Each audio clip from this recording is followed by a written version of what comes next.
up, everyone? Good evening to everybody that's tuning in. Well, excuse me. Welcome to our segment. Can you spare some change?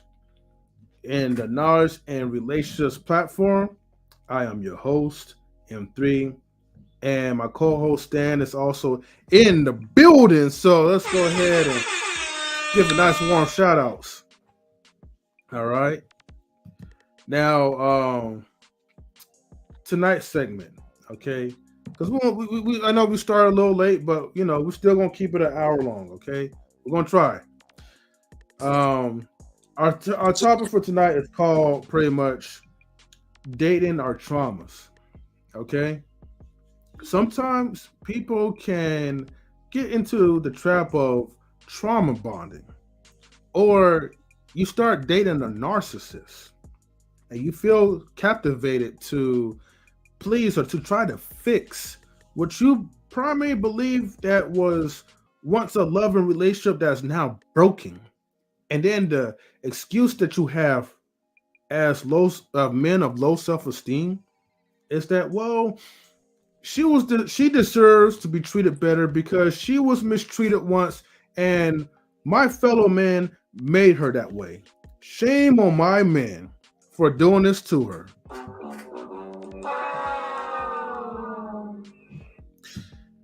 Salute late to the fallout. Thank you for tuning in. So look, I'm gonna make this clear, okay? For tonight's segment, I want to see some men come up on the panel. First 30 minutes. After the first 30 minutes, we will open it up for men and women. But I want to get to this video real quick because we have a lot to play. Stan, if you don't mind, I'm gonna share this unless you want to say something real quick. No, go for it. All right. So, people, I want you guys to pay attention to this video, look at it closely, and also, by the way, please get the likes up for Knowledge and Relationships. I am multi-streaming, and probably within the first 15 or 20 minutes, I will cut off the other streams, so then that way you guys could redirect your way to Knowledge Relationships on YouTube. So, anyways, let's go ahead and play the clip. Important to me than all these other people. Is there a way that you can communicate to her that she is important, that she's actually the most important? Real quick, and then fair use.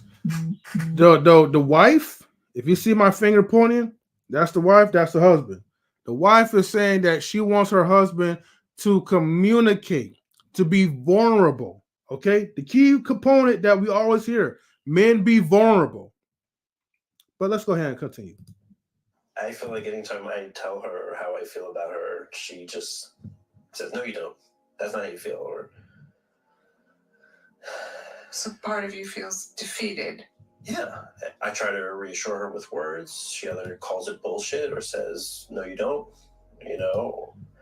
I try to show her with small actions and things, and she says that's not enough, or that's not good enough, or. This is what causes me probably the most stress and anxiety in this relationship, is just trying to always figure out how to make her happy and always failing at that. Yeah. And yeah, I feel like I've racked my brain endlessly and have lost countless hours of sleep over it, and just trying to think of things to do and always come up short. Again, the man is being vulnerable. He's expressing key components. He's stressed. He cannot sleep. He's rattling his brain to try to fix something that may be unrepairable. Again, let's go see her response. What are you hearing? Honestly, just a whole lot of whining. Yeah, I think it's what I hear a lot too. Yeah.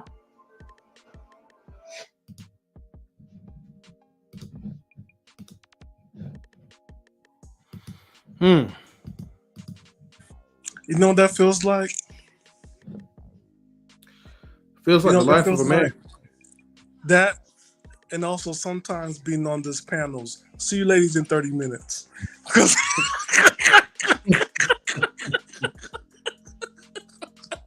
Ladies, I'm calling y'all out in 30 minutes. Yes.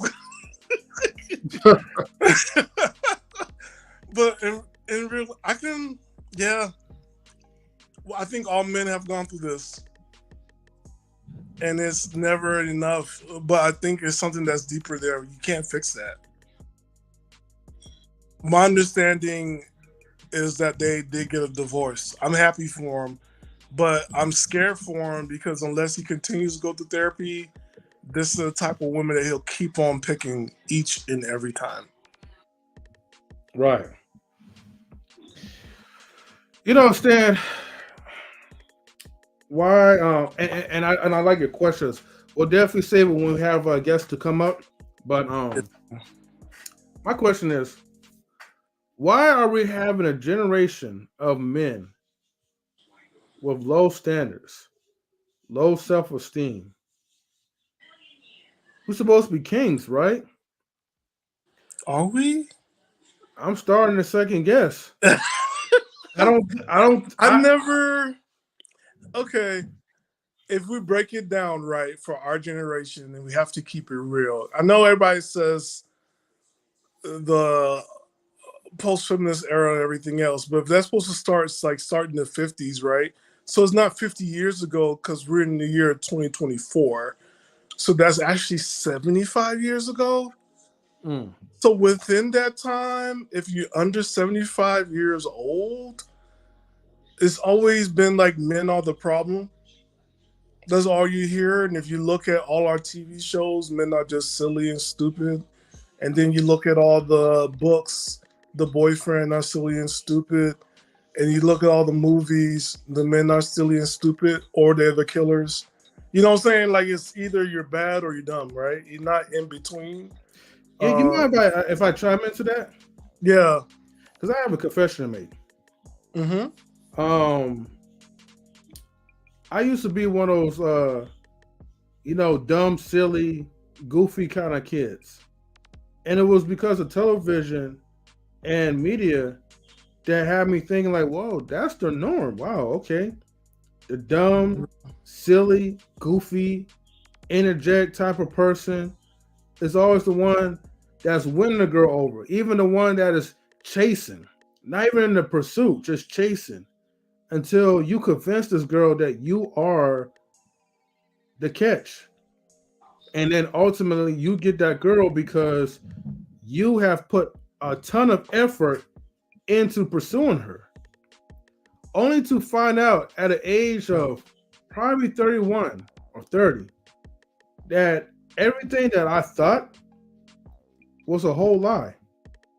And my mental program was programmed into the matrix. I know I shouldn't get too deep because then when we talk about the matrix stuff, like you hear that.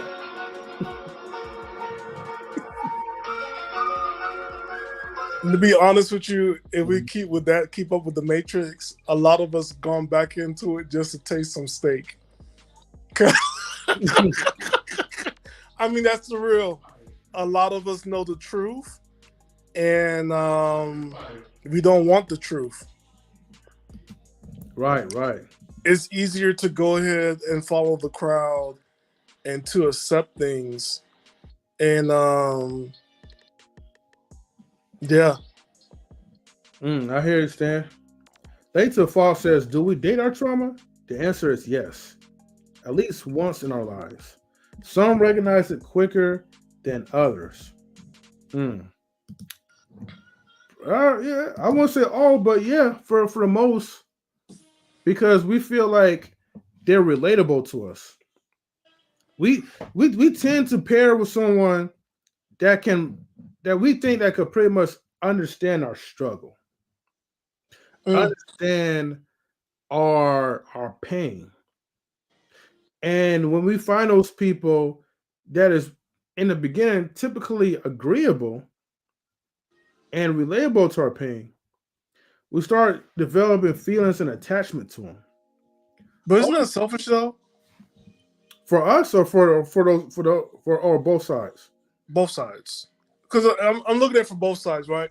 Mm-hmm. I'm going to use the the fairy tales analogy, right? Mhm. Nowhere Prince Charming could really understand Cinderella, right? It's Mhm. not going to happen because Cinderella was in poverty, needed help from the fairy godmother to get the attention of the prince. Cinderella never gone through princess Princess Charming school and the rest of the whole nine, right? Mhm. And for him, everything is given to him, and the only thing he learned to do is to live a virtuous life and to fight wars and battles that's supposed to win him virtue and whatever, right? Mhm. Or if not, he just was a prince with no needs and wants and got everything he ever wanted. So, except for this one time, he has to chase after this woman that he can't find and magically found her, and that's it. They have nothing in common, Mm. right? Her life was very traumatic. I don't know how they afterward. I don't know how they live happily ever after because she got some trauma. I she got some trauma. She don't want to see her stepmother. Mhm. Both her natural parents are gone. You think she want to be close to her stepsisters? No. And how did it look like when she became a mom? Was she terrified that she might also pass away and then her kids have to have a step parents? Did she put something in order to make sure that never happens again in the kingdom? I mean, we don't know what happened after Happily Ever After. Right, right. Because the whole thing about, I know everybody's big on relationships and weddings, but like there's something else that happens after you say I do, after everybody goes home, after you open all the gifts. There's something called reality. Mhm. And reality comes in and you have this person that you're supposed to stick through life together. And now, because you're with each other 24/7, for some people who don't know, that's 24 hours a day, 7 days a week. You Mhm. can't run away from each other. So you're Right. going to see the good, the bad, the pus, the hairs, Mhm. the floss, and the nasty. So, Yeah. that's the reality of like relationships. I think that a lot of people don't look at it that way. It's more like this person does this for me, but what are you doing for the other person? Have they gone through something? I don't think that's something that we all think about. Right. Later Fall says, I've seen men date women who reminded them of their drug addicted mother, and I've seen women date men who would hit them like they saw their dad hit their mom. And that's so sad, to be honest with you. It's really, really that sad. Um, but again, this is part of like this is what happens when you're dating your traumas and you never dealt with it. Salutes to We on Lock Nation. Thank you for tuning in. This is working a great shift. Giving a shout outs to my brothers. Hey, thank you so much. What's up, man? Everybody, as a reminder, come over to like knowledge relationships. We will kill like the rest of the streams, but definitely come over to our side and get the likes up. Welcome to Pretty Much. Can you spare some change? Hosted by M3 and Stan, and the rest of the crew of Knowledge Relationships. So salutes to you guys. Make sure you guys get the likes up on both Intellectual Soulbox and Knowledge Relationships as well too. But yeah, anyways, since we don't like he still have to work, but I'm gonna post a link right for the streamer link for people to come in, but we want to see the men come up first. Women, we'll have you like come up in a 30-minute mark. I promise you guys. But let's go ahead. We're gonna send a link to the men first, okay? Because I want to get your thoughts and we want to get these questions out there. If we don't see no men coming up, it is what it is. Ruby says, I want to say this to the men. On Mhm. Saturday's show, we talked about this a little bit, right? And the person who posted, I forgot her name or his name. Yes, about like people dating their mothers and women dating their fathers. Mhm. And there was like a lot of guys like, I don't date my mothers. I don't know. And I'm gonna like those guys that said all that stuff. I'm gonna call y'all out because we knew we were gonna have this show today. Where you guys at? Right. I ain't out here. Somebody posted last week, "Oh, you shouldn't be dating," and I'm just like, "Who are you to tell me what I shouldn't be doing?" Oh Like damn. nobody's fully healed when they go out in this dating world. Was Cinderella fully healed? No. Snow White? Oh, good God, no. She was not healed. She was not healed. Snow White, she was hunted down by her mother, her stepmother, poisoned and killed. Like, she wasn't healed. Mm-hmm. You know? And I think for men, when we have shows like this and we don't show up, it's showing that we are choosing to shut down. Mm. Especially when the world beats us down so much, you know. Shout outs to Braves. He says, "Good evening, fellas. Salute to KR. Subscribe, people. Subscribe." Shout outs to my brother, Braves, man. Thank you for tuning in. Ruby says, we're never going to get fully healed, but we can make every effort to be in a state of constant healing. Yes. I definitely agree. Let me go ahead. I'm gonna play another video, real quick, okay? All right. And this kind of breaks down of what happens when you guys get caught up in these narcissistic type of relationships. Let's go ahead. We're gonna play this clip. Oh, hold on for a second. Oh, come on, Apple. All right, there we go. Well, move this out the way. The narcissist so dangerous for someone with ADHD? For NPD and ADHD, the beginning stages of a relationship is very similar. They both love bomb. A narcissist uses it for information gathering to be able to use that against you later. An ADHD person just wants to get to know you really well. It's really hard to determine which one's which. We'll fall for it because we think the person's just like us. Then when they pull back, we chase because we want that dopamine that they were giving us. We're really understanding people, so we tend to forgive people's behaviors before they even ask for forgiveness, because we can understand why someone does something. So we rationalize it in our head as, well, they did this because this happened to them in their life. And so we hand them the excuse on a silver platter without them even having to do any of the work.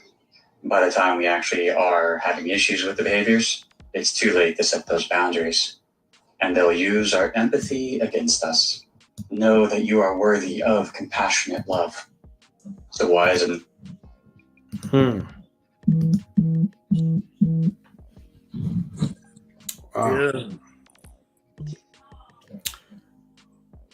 That's deep. Yeah. And he's talking about when you have ADHD along with a narcissist. Yep.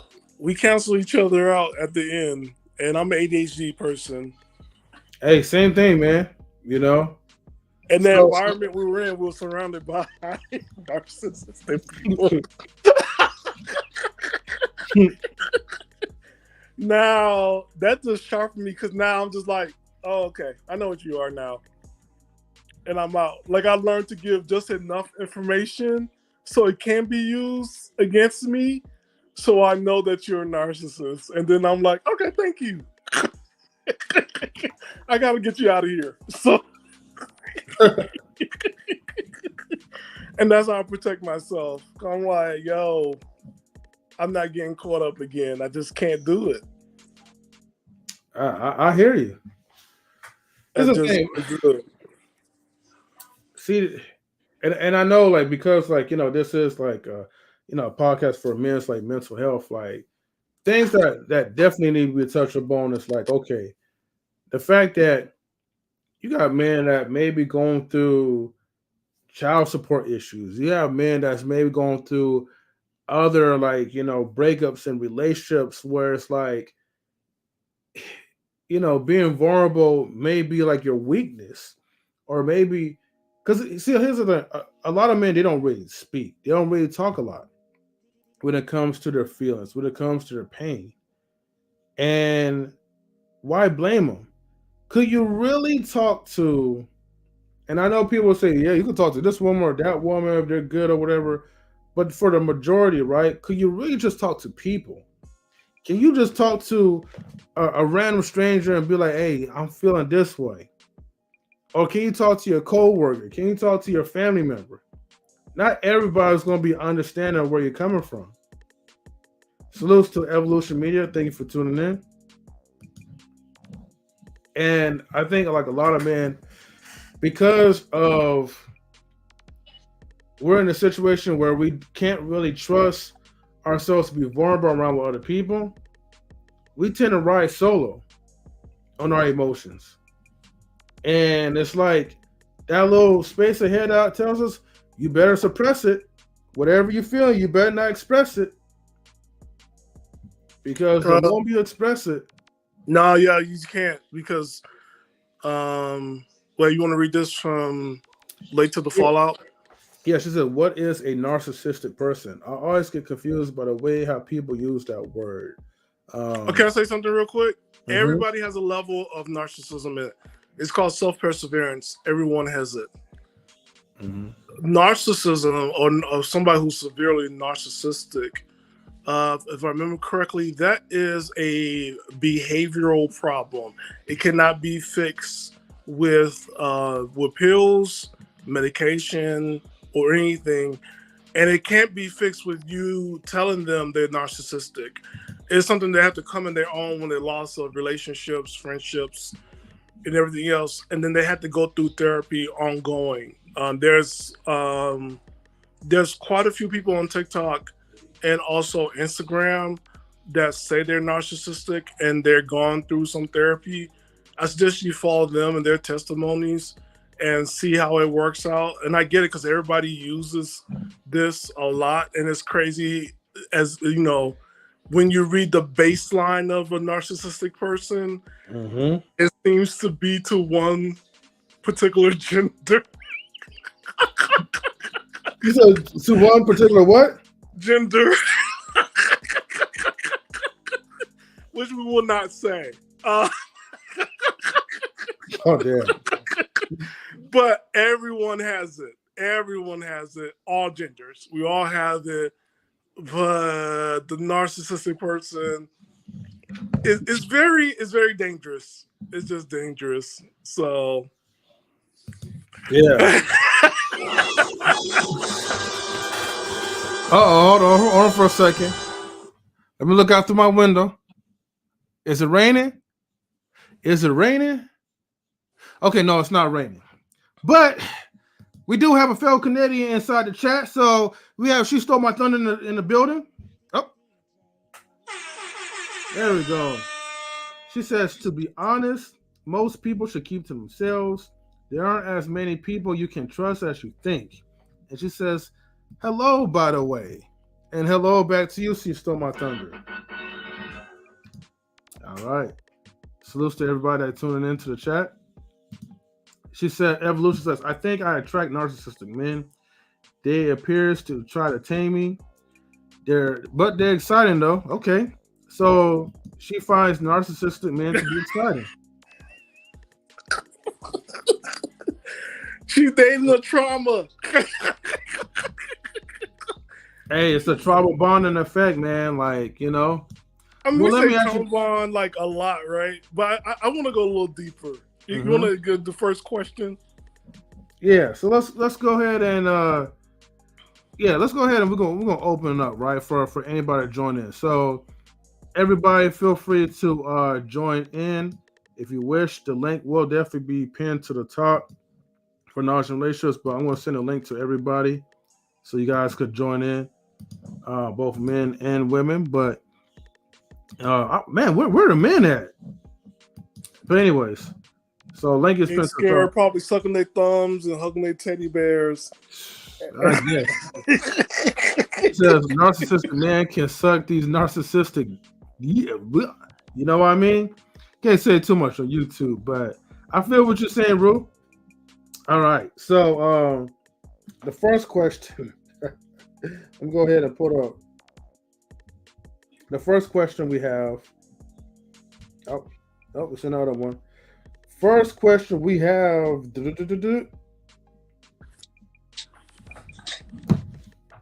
Oh, hold on. I sent it from the Big Hurt.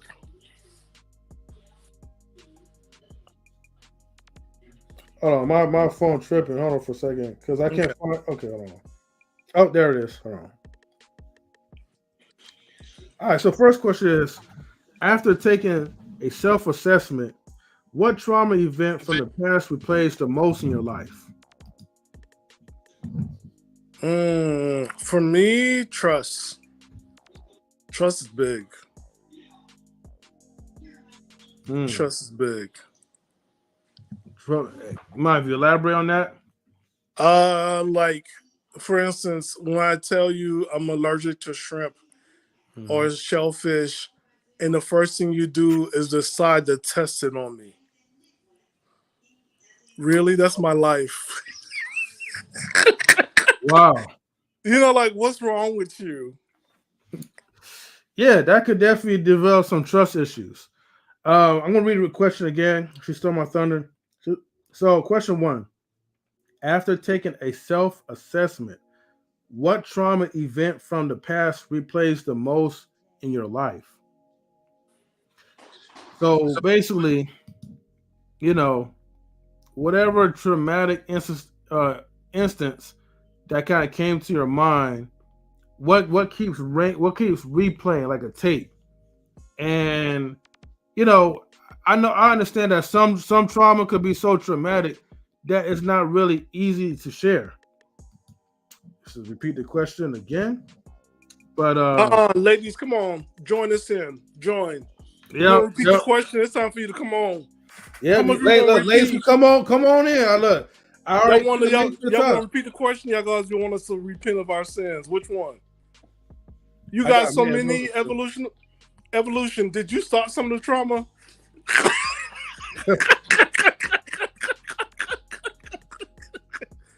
Did you? Yeah, late to fall. Hey, I appreciate your your honesty on that part, and sorry that you went through that. I know I can't highlight that part, but yeah, my condolences for that. And yeah, I understand like stuff like that can definitely be hard to really share. So you guys sharing like in the chat, I definitely appreciate it. Stan is telling you guys to come on in, so we can have a discussion. Come on in. Come on in. Yeah. My other trauma, like for me, also is like gaslighting. When she leads me into like a fight and for no reason, only to get something else that she wants, and I'm just, why didn't you just ask directly? Because I'm not into. I know everybody said they're not into games, but like just be straightforward and ask for what you want. Don't fake a fight in order to get something that you want. Like, I'm not into sitcoms. Just ask for what you want and you need, and then let's make a compromise or whatever. And most likely, it won't even need to compromise. I'm just gonna say yes, and then try to work out whatever I need to work out on my end.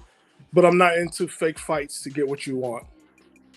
I feel you though. You have a history of doing that, then that's what every time, like, when you start something, I'm just gonna go directly to like, what is it that you really want? No, we need to have a conversation. I'm like, no, we don't. Like, what exactly do you really want? Like, I'm not into fake fights. Then I'll just leave you, and then after that, you'll figure it out on your own. Cause that's me. I just don't tolerate it. Okay. How about you? Well, I'll say this though, right? And I'm gonna go. I'm gonna definitely go a little deep and personal, right? But before I do that, all right, everybody, I need you guys to join into Knowledge and Relationships live stream. Okay, I'm about to turn the other live streams off, like the Facebook one and the other streams that we're sharing, like the multi streams. Go ahead over to Knowledge and Relationships. And I'm not for sure if Mr. Best is streaming later tonight, but definitely go over to Knowledge Relationships. I'm about to turn the streams off real quick because I'm gonna definitely get some, share something definitely deep, and hey, it's however you guys want to judge. So let me go ahead and do this real quick. Let me see. Okay. And then I'm going to also leave the one on Facebook because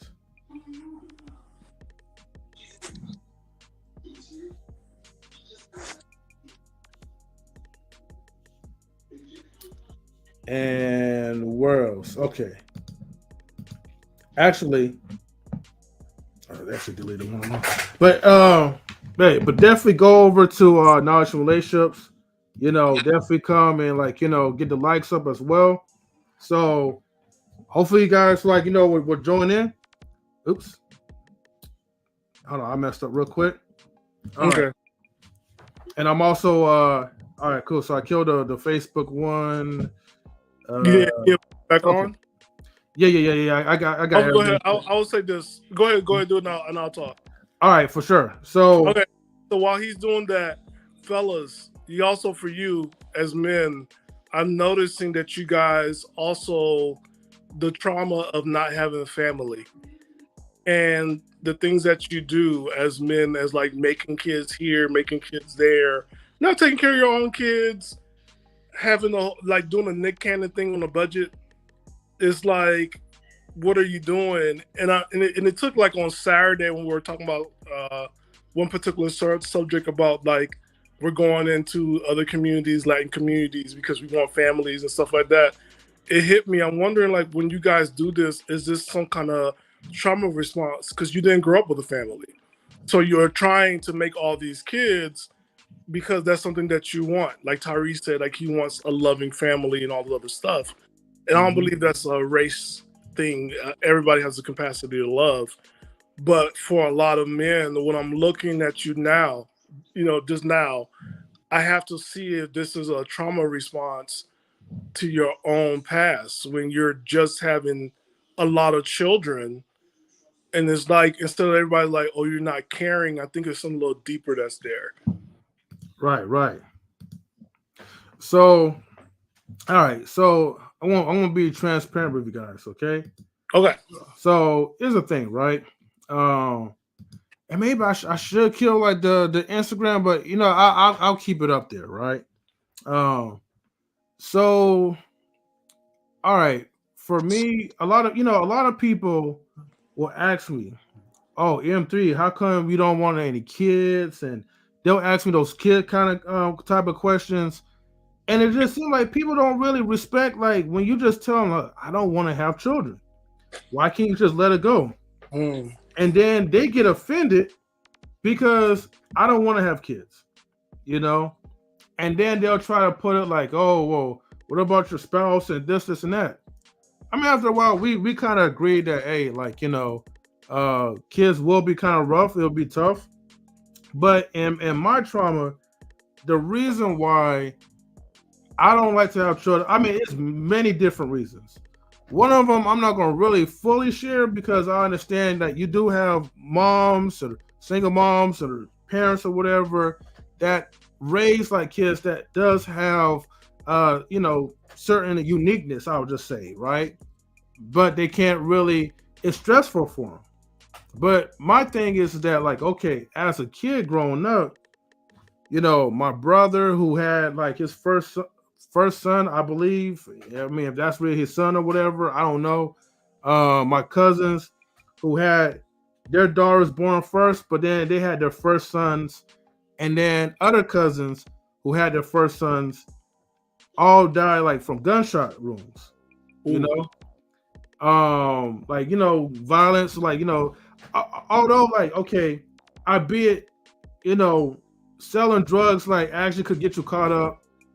Or even, here's something else. Even if you're not selling drugs, I have a little younger cousin who, at the time, was like almost in labor, and her boyfriend had a heart attack while moving furniture and died before again just to see his firstborn son.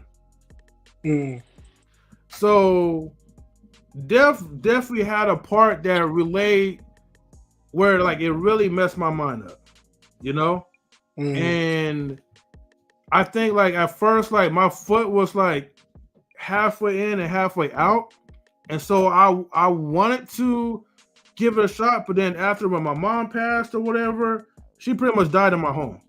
You know, that was it for me.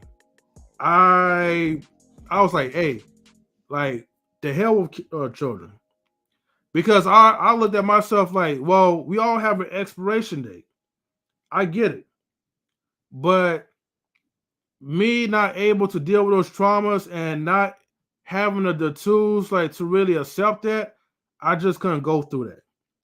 And I mean, yeah, it is hard, but and then plus like we're older, so it's like nobody don't want to like raise a 20-year-old and you be in your 60s or whatever. I'm almost 40. Like to me, Now it's kick him out the house.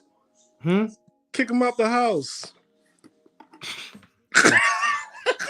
That's too time consuming and too much of a sacrifice that I am not willing to take. No, you just trick them. You just trick them like, hey, here's a ticket to go around the world, son and daughter. When they come back, where did my parents at? You moved on. Find me like, where's Waldo? Peace. Hey, but you know about black kids, man. It's a 50-50 chance, but it's like that for all kids. To be honest with you, you know, you may have kids that may grow up to be entrepreneurs, like really hardworking type of men, or you just may have some like lazy bastards or whatever, right? And then that's just game over for you, right? So let me go ahead and play like the game sound effects. But the thing is, I wasn't even willing to take a 50-50 chance. I just couldn't do it. And it's funny because she said I couldn't do that either, right? But I would always get pissed, right? Because like I remember it was this one Asian chick, right? And she got so hot that I was like, I don't want no kids. And she started talking hella shit. And I was like, I forgot what I said to her, but I was like, lady, right? I don't want to be like you and be miserable with your child. Okay? You're a single parent. Don't come at me like that. And that was Bible study too at the time. So oh.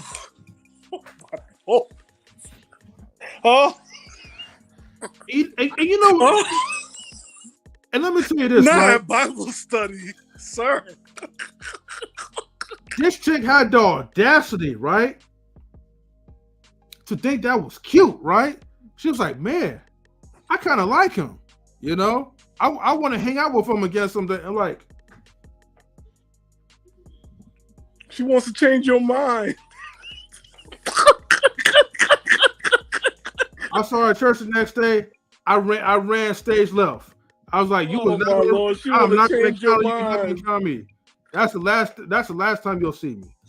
I think for like some people, like they like that toxicity. They like it's like I'm gonna change their mind. Like I'm gonna make them want to have a lot of kids. Nah, I'm good. I'm always gonna be good with children. And, and I tell people like, yeah, for every person that says I'm a selfish man, I'm like, yeah, you're right. I am selfish. Like, I don't think it's selfish because like you explained it. Like it's a lot. It's a lot for you guys right now to think about that. That's not something you can handle right now. I mean, if it happens, it happens, right? Like if God did like a thing and it happens, I really believe it will change the outlook and everything. But for where you're at, people gotta respect it. Yeah, but since people want to disrespect it, what I mean? I just put it like this. Yeah, if I'm a selfish person, I am whatever you say I am. But the point of me even making this right is that, oh yeah, of course they love to change us, right? And here's the thing. You have women that love to change another married man that doesn't even belong to them. That's another story itself, right? But the point is that no matter how vulnerable you are, people will never really get you fully. And so it's like, I encourage people to be cautious, but if it helps you to feel liberated with yourself, just know that you better be prepared for like those type of people, right? That's going to judge you based off the decisions that you decide to make for yourself. And you should never feel bad and never let anybody else make you feel bad for the decisions, your own personal life decisions. You know, everybody, look, if you watching this, yo, join in, okay? Link is pinned to the top. But yeah, I think the word trauma is what's scaring people tonight. Because normally we have people join in ASAP on every other topic except for trauma. And I think that word is probably traumatic for a lot of people. probably so. But you know, This is the first time in weeks for this show that no one's calling in, even the women. right, and that's actually interesting as well too. Later Fall says, but I'd rather be someone who has a safe house for the friends that they really needed. Okay. You know, I mean, having a trauma topic is pretty difficult. You know what I mean? It can be a little bit challenging because it forces yourself to pretty much talk about things that actually could actually get you out of your comfort zone. Like I don't like me speaking this candidly. It took like it had to take a lot of work. I can't just speak like this freely and candidly to anyone. But I remember the last person, and she wasn't like a asshole about it or whatever, right? But you know, she just kept digging in, asking more questions. I'm like, dang man, like you know, go ask my wife, man. Stop asking me these questions. You know, don't ask me how my wife feels. Ask her yourself. But you know, I snapped a little bit, and then I was like, you know what? Let me just be honest and let this person know how I really feel. Because the thing is, it is so hard as a man. Like we suppress ourselves too much, and that's the problem. You know. Yeah, I feel you. Late to the falls. That's you. How you doing? Yep. Hello. Hey, How you doing? coming up. Yep. I'm late to the fallout. And Yeah, what I yeah. said earlier was completely true. Is like everybody dates at least one point in time in their lives somebody who has been like they went through trauma earlier. Mm-hmm. I don't think even the rich of the rich, they don't go without trauma. Yep. Yeah, I mean, we're all human, so we're all gonna go through our stuff. But it's like we gotta find a way how to, you know, deal with it like from a day-to-day basis. Not sure this guy says people do seem to find some level of comfort dating their trauma, generally subconsciously. Yeah, because it's familiar. Like for me, Mhm. right? I grew up in a household of eggshells. Hmm. But what it Oh, taught you me gotta was, walk on eggshells. That yeah. is difficult. Mm-hmm. Now, I had to mind you, do like, that. oh, go ahead. I'm Oh, sorry. I'm so sorry.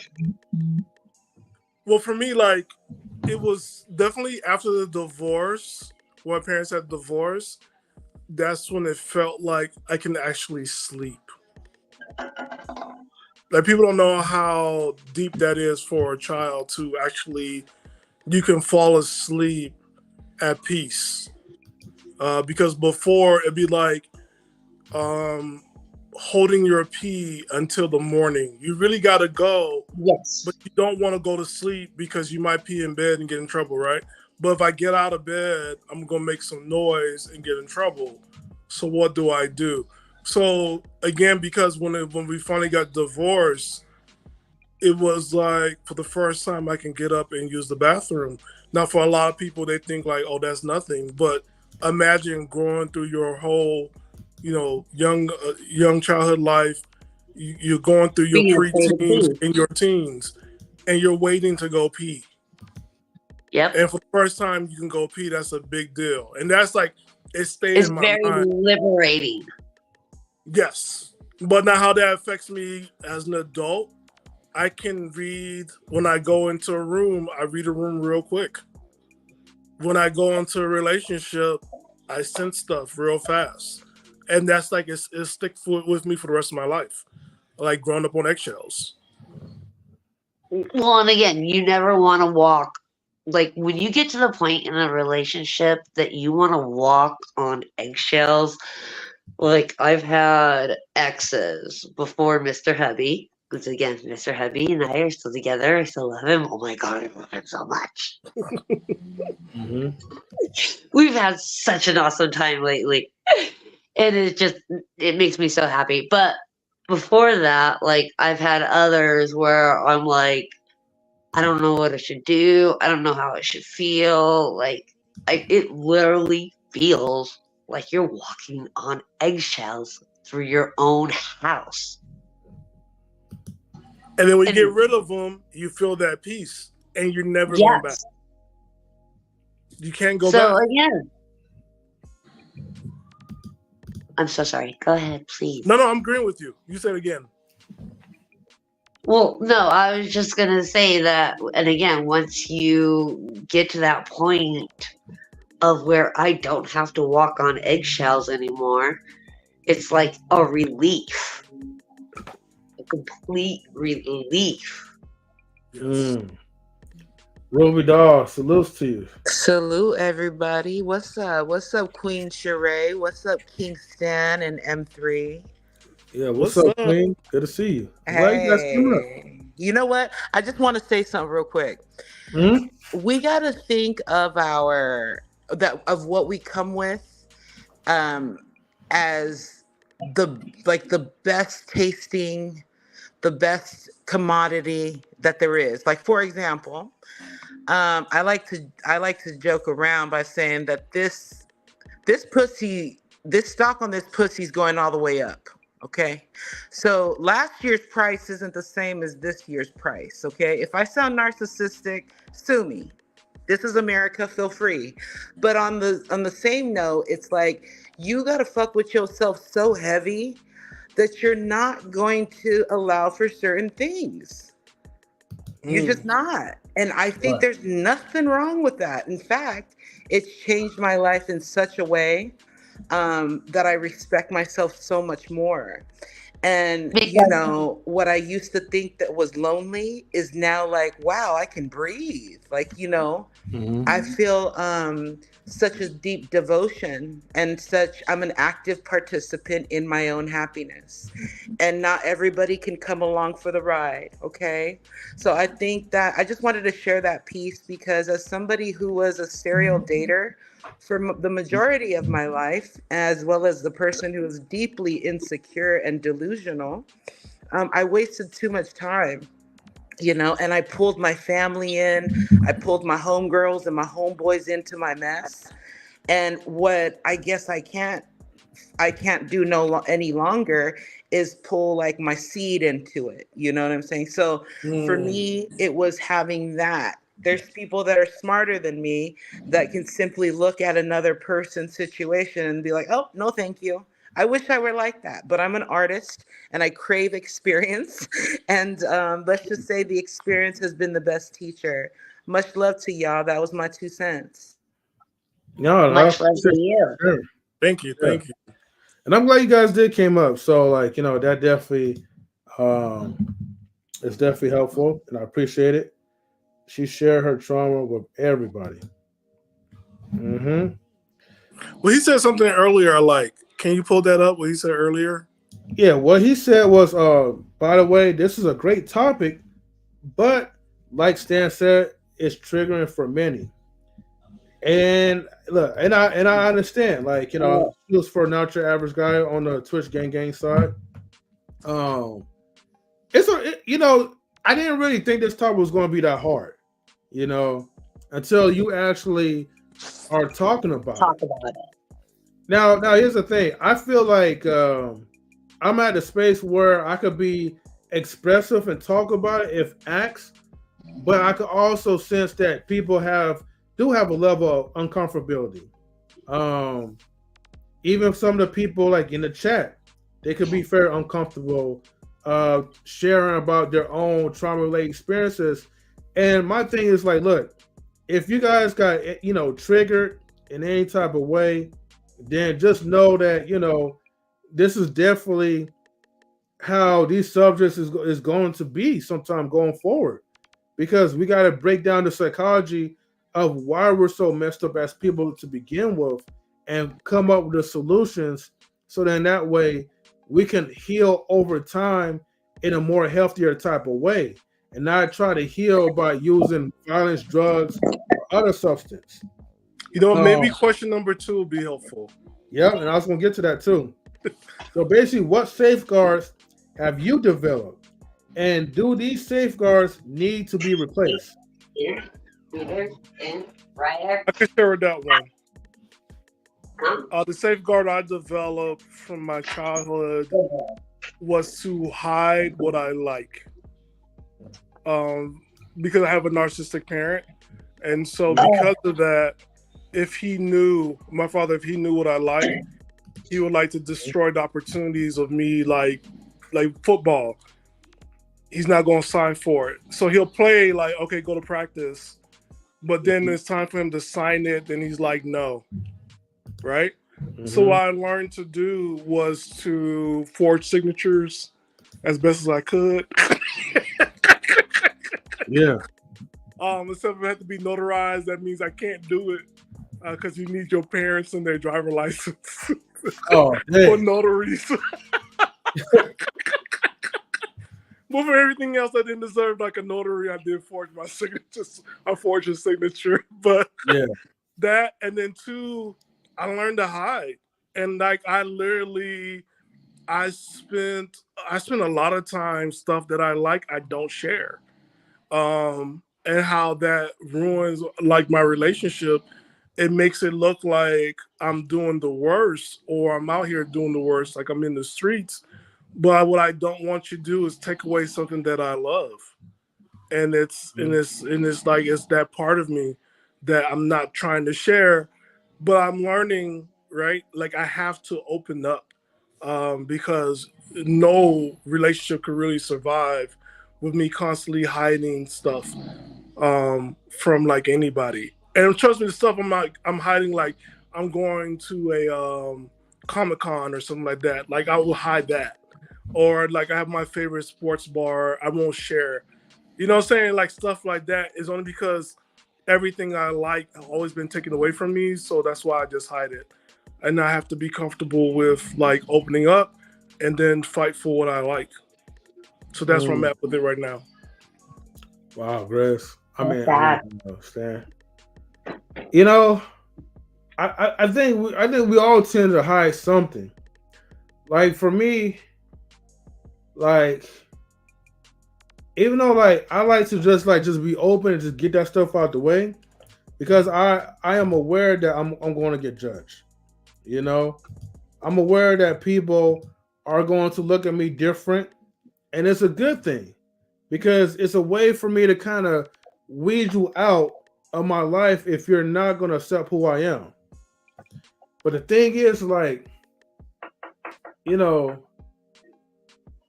ain't gonna lie, we have a lot of jealous people. People that's jealous of success. People are not gonna give you the best advice because they never saw themselves in that situation or in that position that you place yourself in. And what I just learned is that, you just gotta really move accordingly. Like all this talk about like, let these people know like what I'm doing and how I'm operating. Nah, I just rather operate in silence, bro. A lot of friends probably ain't gonna know like how I operate, and it is it's not for anybody else to really know. As long as I'm doing it in a way that benefits for me, I'm good. But a lot of times oversharing, it's kind of like the book of Joseph. How you overshare, you talk so much that your own brothers sell you off as a slave. Nobody ain't about to sell me as no slave. Nobody's about to try to sabotage what I got going on. So, I'd rather keep it buried, in my opinion. Chris, I will give you a little bit of a break here because, again, I do think it is. Sorry, hold on. My dog is having an issue. no problem. Well, while we wait for a fallout, right? Grizz, salutes to you. What's your thoughts? Okay, hold on. I'm back. I just had to let him inside. Okay, But okay. again, it took me a lot of years. I'm about to turn 40 something this year. And it really wasn't until almost my 30s. And again, I would never tell my mom and dad. I still have not told them, and nor will I tell them. But again, Yeah. like you saw, again, I have no problem saying that I was not raped, but I was molested. But it was also by a boy that was just a couple of years older than me, not by an adult. So in my world, it was kind of like you're exploring yourself. I mean, he made me put my lips upon his pee-pee. And then when he went to go put his lips on my pee-pee, no, it's just a bone. There's no feeling in a bone or anything else like that. And it just, that was weird to me. But he talked me into it. But once I discovered that it wasn't good and it wasn't okay, like this should not be happening, I was like, no, no. Go away. And like, I got into fist fights in regards to that.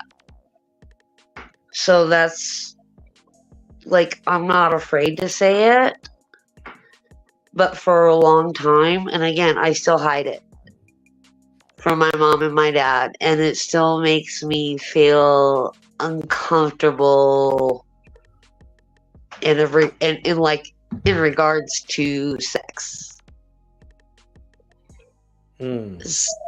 Yeah. But I have to let you go because there is my Mr. Heavy. And by the way, I love him. I want him. I will totally keep him. Well, thank you, Sheree, for tuning in and sharing like your story. So much appreciated. Grizz. How you doing, my brother? I'm calling. Been doing a lot of editing in today. Okay. Today's my day off, so catching up on so much needed editing. What's going on with y'all? Nothing much, man. I'm glad that you're up here. Actually, we could actually get into like one of our last questions real quick. Because what's the question before you guys ask me? Well, here's a question I will throw out, right? Because I'm trying to find a. My question is about trauma, right? Right. Oh yeah, I got a lot of that. Yeah. Can you list a trauma? It could just be one.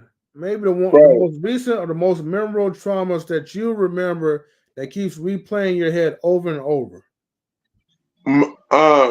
When for me it's like my wife does it sometimes. Like, so when people move abruptly, because I've been hit before for raised born in the 80s, raised in the 90s, getting hit just for asking questions. And so till to this day, when people move abruptly, I get defensive. Even when even me and my wife, I'm like, we'll talk. If she happens to move abruptly, I flinch. Even to this day, like it can be anybody. They're like, "What? You scared?" I'm like, "No, it's child. I have childhood trauma of like people moving abruptly, or actually, and also too, just yelling. Like getting quick to anger and stuff like that. And still working through that. I'm trying not to put it on my own child. You know what I'm saying? So I mean, went to counseling. I went to counseling, which helps a lot. Talked to some other friends, talked to you and some other friends like that. and like learning how to talk. And also too, I've actually saw some other men that I've actually talked to, other men. I'm just like, I'm slowly trying this. I'm trying to just listen, understand, and don't be so quick to talk. That's what I'm working on consistently. Is listening attentively and understanding what's being said to me, and not and not being, and also too learning another type of vernacular of how to speak. I'm so I used to cuss a lot. Yeah, you know me. So I'm working on not cussing so much. I'm learning how to use another type of vernacular and learning how to use a different type of tone. So yeah, so like between cussing, yelling, learning how like certain childhood traumas when people move abrupt, like moving the hand abruptly. That. But yeah, Hey, Chris, thank you for pointing that out. Because, man, like the 80s and 90s, like that show, Everybody Hates Chris, I can't watch it too long. It brings back flashbacks. yeah, And people be thinking, like, oh, you trying to be a tough guy. You know, I'm not no, used to hugs. Because, like, hugs meant you held me down for a beating. I don't trust hugs. It's at Johnny Rockets in Florida, this waitress, she put her hands on my shoulder and I flinched because I was oh scared. wow, Again, because like how you grew up, right, we have to do a check-in show for those of us like everybody hate us. bruh, Because like them like 80s, those was tough because we got hit in school, church, neighborhoods, barbershops. Like I'll damn, be cutting your hair every month. Now you get out. bruh. I'm gonna play this. These kids today got it easy. They could not survive in our era, Nobody should survive in our era. Yeah. bruh. I'm We surprised they couldn't survived in survive. our era. Woo. But yeah, no, like between people hitting you, I'm gonna play this. When I got in trouble, I get in trouble with my mama, my daddy, I got every single person. I don't care if you're black, white, Latino. Every person has this uncle and auntie. You don't know whether they're sober or drunk. So don't say nothing stupid. Yeah. Right. Mm. Woo. Yeah. I want everybody to take a deep breath. It's the year 2024. We're not in the 80s anymore. Take a Bruh. deep we're in the present now. We're Oh safe. yeah. I mean, Yeah, I'm just like this. yeah. Well, life is a little bit more softer than how that was. Cause man, oh man, Bruh. you have feelings, you better break that up immediately. Right, exactly. You got feelings? You got you in your feelings? I'm gonna show you some I'll work feelings. that out for you. Right? Oh, Weapon. Look, man. Oh and man. his teacher, I had teachers like that growing up, and it's like, that show. I love Everybody Hates Chris, but only because there's 2 episodes a week or even 1 a month. I can't watch it all the time because I didn't like the 80s. I hated the 80s. Hated it. I'm not gonna lie to you. Okay. For me, I liked and hated it. There were different times of the 80s and 90s that I liked. Yes. It was I'm like because I like for instance, what I loved most was that we used to have barbecues, we used to have get-togethers, we had like almost every weekend we would have parties or something. We would have stuff going on either at the house or at somebody else's house or at a park. It used to be a function. Now it's like trying to get people together with good luck. Yeah. Yeah. Yeah, I think it's because we didn't have cable. You only had like 3 or 6 networks. Because we're watching either on Saturday, we're all watching WrestleMania, or we're watching this Saturday Kung Fu, and then on Cartoons, Saturday morning cartoons, and Sunday morning cartoons. Yeah, I talked this over with like one of my friends. The strangest thing about the 80s was that parents would drop off their kids at the house, and it was kind of like at somebody else's house or your house. and it's like that kid was with you all day until the parents came by to pick him up, and like, Yeah. you know, it was like this a weird thing, but like the parents knew they can trust you with their kids.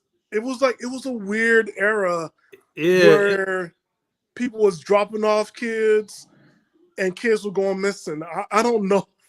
It was like a spend. It wasn't like a spend the night type of event. It was more like the spend the day type of event. The whole day, yes. And Yes. you know, because the whole day it's like they know like you're not really gonna do much. Like you're gonna be outside playing, you're gonna be watching cartoons. You know what I mean? Bro, I'd like, be outside when I didn't want to be outside. They were like, go outside and play. I don't want to go outside and play. I want to lay down. But we would go outside. I don't want to. Bam. But Man, then your parents man, like, I'm gonna be gone all day. I'm leaving you at this person's house across the street, and they lock the door and they're gone. And so you had this other family responsibility for the whole day. So not only you're playing outside, but then you have to go inside, wash your hands, eat dinner. That living room window is completely wide open, and you stay in that living room until your parents come pick you up. Right. I mean, that was the 80s. Well, like, and not everybody had a phone. Well, not your average guy was like, look, man, like I was dropped off at the same skating rink with $5 on hand and didn't see his mom until 11 a.m. Damn. 11 p.m. or 11 a.m.? I'm sorry, 11 p.m. My bad. I mean 11 p.m. That's the next day. Gotta make that dollar stretch. You know what I mean? I mean, of course, in the 80s, man, like $5 was like everything, man. $5. Yeah. Don't get a $20 bill because goodness. Woo, you rich. Everybody's your For friend. real. Bro, $20 was like a couple of Casper hot dogs, Man. like some cookies, some chips, a 99-cent drink with high fructose corn syrup. It was 99 cents. You got $4. Oh, right. Remember, you got like 4 sodas for $1. No, I'm talking those big old island those can of iced teas, the big ones. Yeah, it was for $4 or 50 cents. Oh man, back in the day, you got to think about like you had candy bars, and they were bigger than the ones we got now. They were either $6 or $1. I remember, and I used to. He said, "Sorry, but I'm still more of a fan of the '80s than what we see now." Right? I get you, but but the thing is, like, I remember my hustle times, man, as a kid, man, and first time doing sales, man, was like.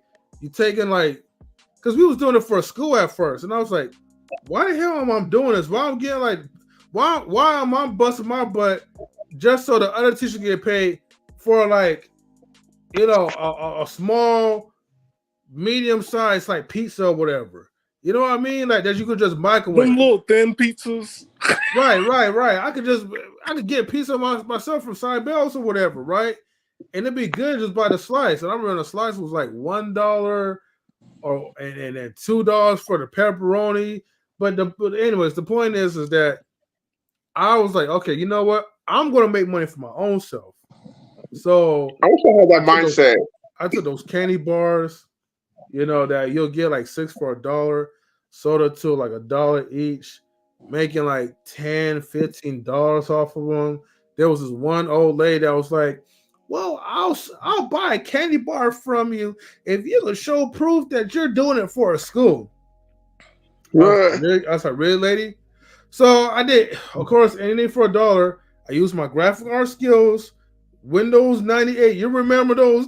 Oh my God. And I did my graphic arts thing. I was like, okay, Cole Middle School, right, is having a fundraiser. It took me maybe at least 15 or 30 minutes, but I was determined to take that lady's dollar, right? And I had a printable flyer. I was like, here, ma'am, right? This is for our school. All right, here you go. Here's that nice dollar for you.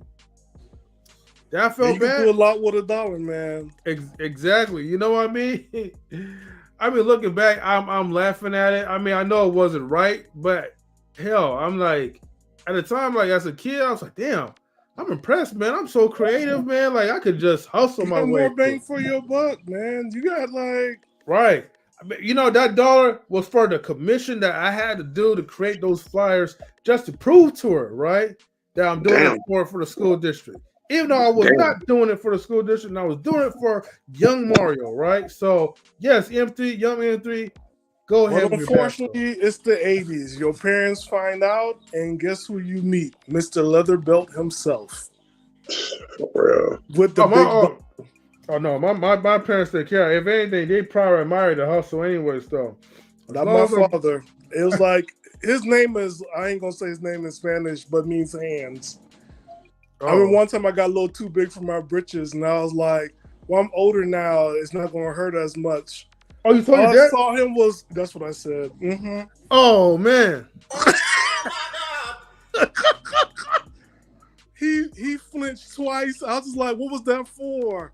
And he's like, go ahead, walk, since I'm too big. And I turned around and I fell. Because he hit me already. Goddamn, that's why. He's like, that's why I give you the belt. I never use my hands. I give you the belt for that reason. And I found out about my father. I was like, oh. So he had decked you one good time. He was like, oh, you too big? All right, welcome to level 2. Oh, yes. Yo, what's up, Sophisticated Jerk? How you doing, man? What's going on, man? How y'all been, man? We're doing pretty good. Pretty good, man. Hey, I just wanted to give a quick shout out to Stan's father for beating him, getting him right for the environment. That's that Latino right there. Molding him into a productive human being out here. So, right. Bruh, he got the belt. I wasn't so lucky. I said, Stan got the belt by his dad. That wasn't the belt. It was his straight up hands. Yeah, me too. He said, this is the reason I used the belt. If I used my hands, it would have been worse. And literally, I didn't even see it. See, bruh, my dad hit me in my chest one time. I was like, how you this old, but you still got strength? I'm like, God damn. Oh, yeah, old man strength and no joke. Bruh, I was just like... the mole dudes, man, they had that power, man. It just came from nowhere. Right. Mm-hmm. All right. What's your name, bro? What was that? Sophisticated jerk. Sophisticated jerk. I'm gonna put it this. I was just telling this gentleman. See, we were raised in an era where if you get in trouble in school, I gotta deal with my mama, my daddy, my auntie and my uncle. But here's a plot twist. See, I gotta see everybody. I don't care what nationality you are. You always got that auntie and uncle. You don't know whether they're drunk or they're sober. So don't say nothing stupid. Mm-hmm. Nah, that's facts. Yeah, man. You get that double trouble. You come home, you messed around. Oh yeah. The whole time. So what was y'all topic tonight? I saw what was it? Trauma. Sorry for the interrupt. I definitely caught the title. I was like, man, that seems like a good topic.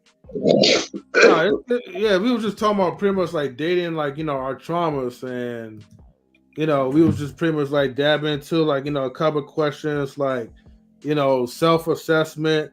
What are our safeguards? But I'm glad that you're here, Sophisticated Jerk, because maybe we could probably answer this number 3 question. Do you think that you need to be fully healed to date and to be in a relationship? So if you come loaded with a whole bunch of trauma, and normally pretty much the norm is like, hey, well, I can connect with you because we're going through something that's similar, or you understand what I'm going through, so you are the one that I should be spending my life with. But then sometimes your traumas could be so overbearing that it may not even be safe for you to date anyone. But what you think? I think you should be dating if you have trauma. You definitely need to get that fixed. And the reason why, like you said, I think it is, you know, you're gonna eventually become a burden to somebody. Because like people would help you out, especially if they like you and stuff. But eventually, you know, it's gonna turn into like a, you know, they're almost gonna look at you like a son in a case where it's just like, damn, I gotta mother this dude.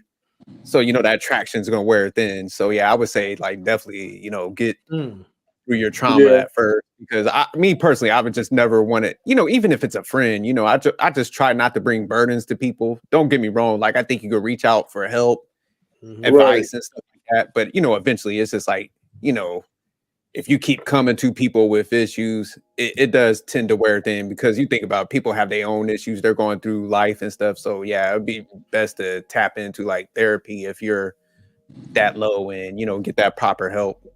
Because But yeah, I just think, sophisticated oh, jerk. go ahead. Yeah. Suppose that what happened to the saying of, but she got the crazier the coochie, the better the relationship though. Man, I Weird. Right? That's I what we hear. definitely heard the saying before, man, but isn't that what we're supposed to see? Like, oh my gosh, she been in jail and she crazy. Nah, you don't want them problems, man. Because I think if you're that guy, you could have some good coochie from some sane women. You ain't got to go empty out women's prisons, to get some good coochie, man. You play it safe, dog. Library coochie, there's nothing wrong with that. You ain't got to go to, what's that major women's prison out there? Chino State or some shit like that? Damn, I think. But it stands on the thing like, man, I should be. But no, we hear it all the time, right? Because both you guys coach. Facts, I heard it a lot. That's why it threw me off. I'm like, damn, he's got something there. But nah, you ain't got to go to Rikers Island and holler at chicks, man. You good, man. Go to your local library. I don't know, the man. business Like district. on Instagram, they got like Prison Bay, and there's like all these girls, and like they're no sign up to be no prison guard now. No, like it's no straight up like it's like all these women, and because one, they're natural because they don't have like to do all the, there's no makeup, no nothing, and you see them naturally, and now they're like, well, can you pay for my bond or can you spend money on my books? And I'm looking, I'm like, is this a real thing? And it's like a lot of guys like, yo, she's only gonna get out in 5 years, and I'm like. Oh, dude, there's chicks that do that too. It's called Love After Lockdown. Oh yeah. Oh yeah, that's a whole TV show. You're right. TV show about that shit. But it's funny because I used to watch that show that you mentioned, and man, whether it's like the males or the females, yeah, whenever they like get with somebody and stuff, it never lasts because that person that's coming out of prison, they pretty much using the person that they with. As soon as they get like acclimated back to the way things are, they get a job, they start creeping out, man. So yeah, it's short lived right there. Thing you do have to remember about that show, it is highly produced. Oh, you just ruined it for me. I thought that was real life. You telling me that's fake? No, it's real life. No, not saying it's fake. I'm just saying it's highly produced. Just kind of like over exaggerated. Yeah, over exaggerated. Okay. I did. Except for that one guy who has my namesake. But he's been in 4 seasons. The white guy named Stanley. That dude is a creep. Like that's all he messed with is women from prison. I'm like, dude. Oh, really? I know. Yeah, my man. Like, he's in 4 seasons. Like, mm-hmm.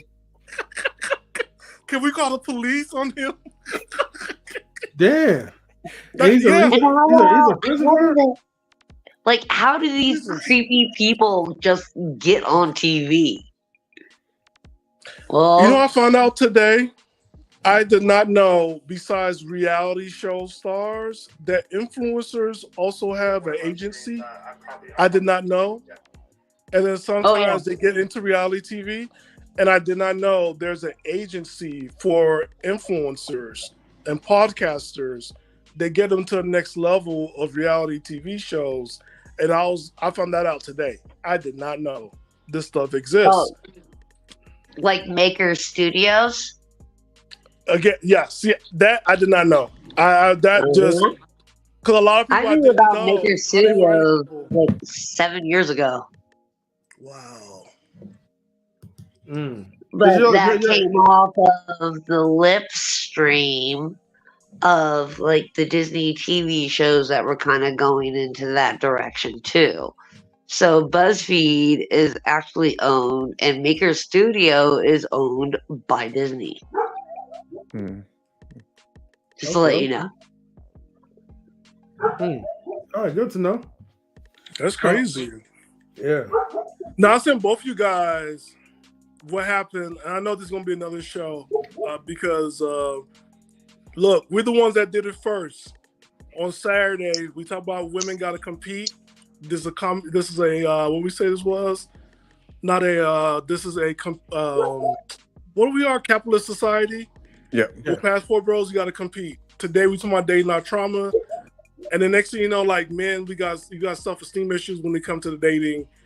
And one things I sent out to both of these guys was like the man who went after one of the head of what do you call those people in Mexico, drug dealers, and there was a woman and he cheated and she sent people after him. And I watched that. What's her name, Maria? We will not say these names. However, good. La Pasión is real. And yeah.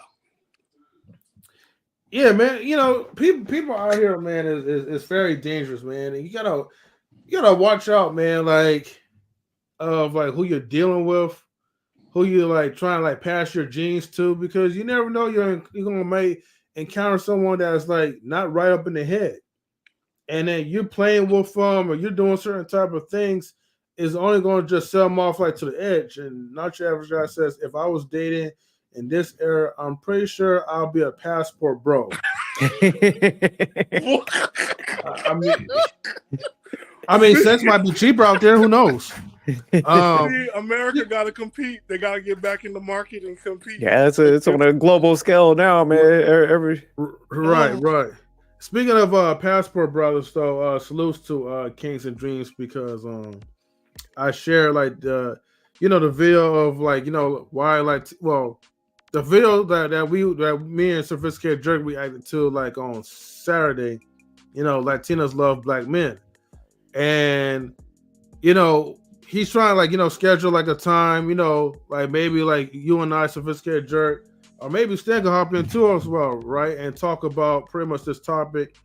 I didn't even think this topic was going to be a booming topic. A lot of people literally tune in, and I think we have like over 162 views over that. So we was kind of going in on that day. So yeah, he wants to explain the passport bros or something like that. I guess he won't put us his 2 cents because he really believes that the Latina women really love like us as black men, but it's. Anyways, we got our own fair share. No. You're right, because I'm gonna come clean on this one. I'm gonna confess. I'm going towards that. I have to go back to my peoples. I'm going because it's a reality. I have to date. You sell out. Yeah, I have to. It's like, okay. So what is your peoples and where are you going back to? Yeah, what is your peoples? The Cubans. Salute, Mr. Best. No Dominicans though. See it again. Good tan. Yeah. I have to go back. My dream of dating a black African American princess is not working out. I tried. Okay. I'm going to be dating Martin. Yeah, I'm going to be married to a Martinez or Rodriguez. I'll do my DNA, make sure that we're not related, but. That was hilarious. But yeah, M3 set that up. Good job. Yeah, definitely, man. I told him like maybe probably like on one of the weekends, like Saturday or Sunday, okay, we could definitely like try to like set something up. I just gotta see like what's good on the time, man, and that's pretty much it. Salutes to Big Rick Slaps. I see you up in the building. So yeah, man. 84. What's good, man? What's good? What y'all rapping about? I'm here. We're just pretty much having like right now this is like kind of like an open topic of like traumas and stuff, and just finding ways like to deal with it. But we understand that this also like it's a topic where people could be triggered. People already in the chat are triggered or whatever, and it is what it is. What they give pushback on?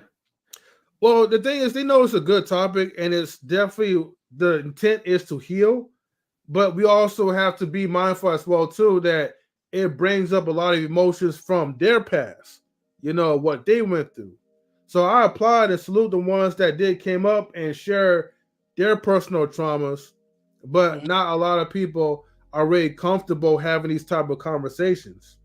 So And you have people that's why I kind of came up and like said again, as soon as you said it, I knew exactly where it was. I've had years of dealing with it. Sometimes it triggers me still. Ask Mr. Hubby, he'd be like, oh shit, she don't want to sleep with me tonight because she's triggered. And there's other times where it doesn't necessarily happen, but I wanted to go ahead and definitely put forth my story. And again, it wasn't by an adult, and it is different when it's by an adult because I've seen a lot of like trigger documentaries that do deal with that. And in my world, I was thankful once I saw those that it wasn't by an adult, it was by a boy that was a couple of years older than I am, and like it wasn't rape. And I was very thankful for that. But how weird is it to say that I was thankful that it was a molestation and not a rape? I think at this point, I think like when we are in this world, it's okay to show gratitude, like the level of trauma that a lot of us was exposed to. Is not to say that, like we are like ungrateful or like thankful it happened to somebody else, but for our own personal self, we understand that it could have been worse. It's just acknowledgement, right? It's still a trauma. Yeah. It's still something that you're gone through and you went through, and you also help others that's going through it too. Because I believe at one point it used to call something else when it was the same age, and it's like it was a development issue that was going on, but we stepped away from that. And I believe again, the 80s, a lot of stuff happened in the 80s that we're just like now looking at it like 30 years later, we have to go back to it because it served a purpose then and it needs to serve a purpose again now, that we just looked over it and just brushed it off. But again, I want everybody to remember. But at the same point in time, I did brush it off because I never told my parents, and I will still not tell my parents. And we have that right. It doesn't belong there. Yeah, and they don't need to think of that person who is older now, who is totally married, has kids.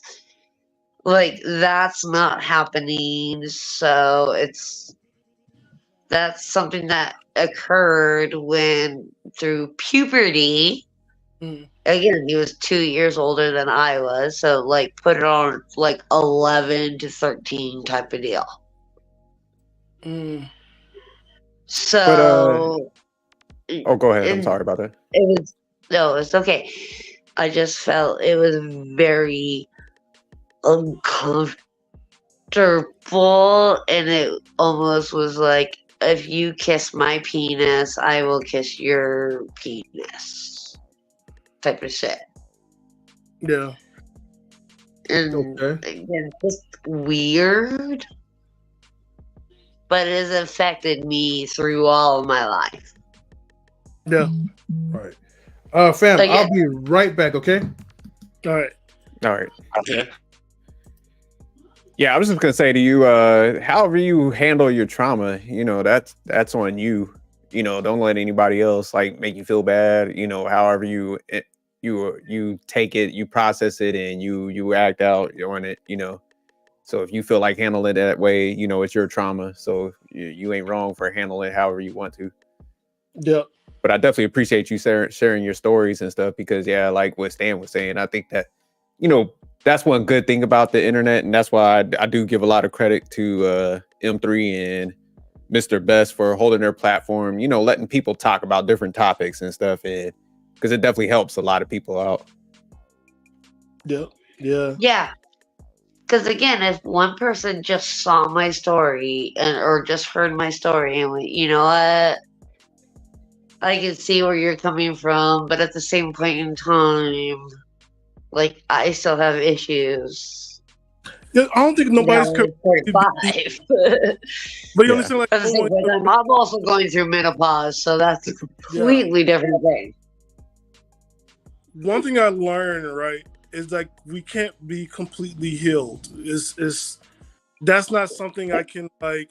The goal is not to be dead to it or to bury it. Is to have an understanding of it, and to like the healing starts from like not allowing my past to stop me from my present and to think about my future. And that's like I the love healing that. part. And because like I know like we all like this world wants a quick fix, right? Because I remember a couple of decades ago, it was like everybody wants closure, and then ironically we got this ghosting phenomenon that took place, and you can't get closure from ghosting, which then forced people to somehow find closure within themselves to heal and to open up and to date again. So you know, at this day and age, like we're not going to get everything handed to us or that we need for us to move forward.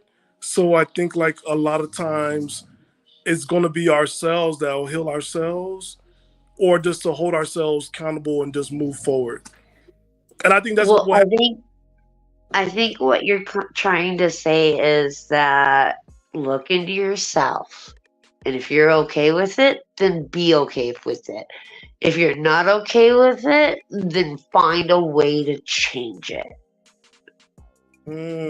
Salute, Marcus. That I like that. Hey, I I'm like about that. to send you a video. Uh-huh. I want you to play the video. All right, now All right. this video that we about to play is gonna be funny as hell. I think I gotta just give a little humor, just a little bit. All Okay. right, just a little bit of humor. And with that being said, I just seen it. Like I seen it just now, and I was like, I want to talk about this shit. But I was like, and I mean, you know, it's about relationships. It's appropriate. You know what I mean? It's not crazy, but I'm DMing you right now. This video is so funny. I seen. I started laughing. Okay, yeah, for sure. You know, we do need a little bit of humor because I think we really like kind of like, you know, killed the chat just a little bit. So it's like, all right, well, let me see. Marcus, what up, man? Send to the What's going on, Instagram, everybody on guys. the panel too, Jerk? You know what I mean? What's good, baby Stan? You know, Sheree, what's going on? Good to see all y'all. Okay. Okay, I'm about to go and I'm all up for something funny. word of advice. All right, hold on. Let me go ahead and share this in the love of fair use. Hold on. All right. Okay. Fair use, everyone. Let's go ahead and we're going to play this. We don't even probably got to be nothing, but I'm saying, like, you shouldn't leave with money, though. Why? Explain why, because you could be missing out on somebody that might potentially be your husband, or really, you don't even know what I was coming up to you for. I could be a business partner. I could be anything. I could be like, hey, look, I got this opportunity for you, but you leading with money could probably run me away potentially. I still just want some money.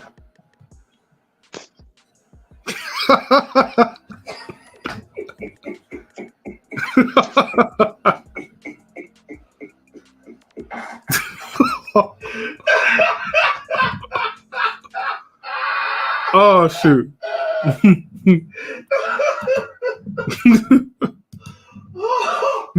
Oh my god. Yeah. Hey, you gotta love the internet, man. She said what she said. Let me tell you something. Hey, these ones out here, look, man. Hey, let me tell you something. Kevin Samuels is looking like a prophet every day. I'm telling you. Oh Got man, me crying over here. Oh my gosh. Woo! Yeah, that was Man. funny as hell, man. My man gave the long morality spill. She was like, "Look, I still need that money. I'll let you talk." Shout out to Angry Man. Yeah, I give it to her. She That was a gave good him clip. that pause. Angry He man thought too. like I reached her. I got my sale, and then she like money. Shout out to her, like she was calm. She was submissive. She even was respectful at the same time. She let the brother like spill whatever he had to spill, right? Just so she could let him know, okay, brother, are you done talking? Okay, good brother, right? I still want that money, all right? No matter what, ass down. So, look, man. Oh man. You can't. That's another thing too. I think this what makes people depressed, right? Why everybody want to change people, man? Like, come on, let's be honest real quick. I want Mr. Best to speak first, because I know Yeah, let him you cook. just came Let him up on cook. there. But I want you to cook this one, Mr. Best. Why people gotta change people? Matter of fact, I know it's like it's men and women, but just for the sake of the brothers, though, why women always gotta change us, man? And some of them don't even belong to us. You Man. still want to change. I'm gonna speak from both sides. I'm gonna speak from that video and from your question too. Yeah. To answer your question, I think that sometimes people may be like, if a woman wants to change a man, it could be because she doesn't want to be alone, right? She doesn't want to be alone. She sees that he could possibly be a husband, and that he can possibly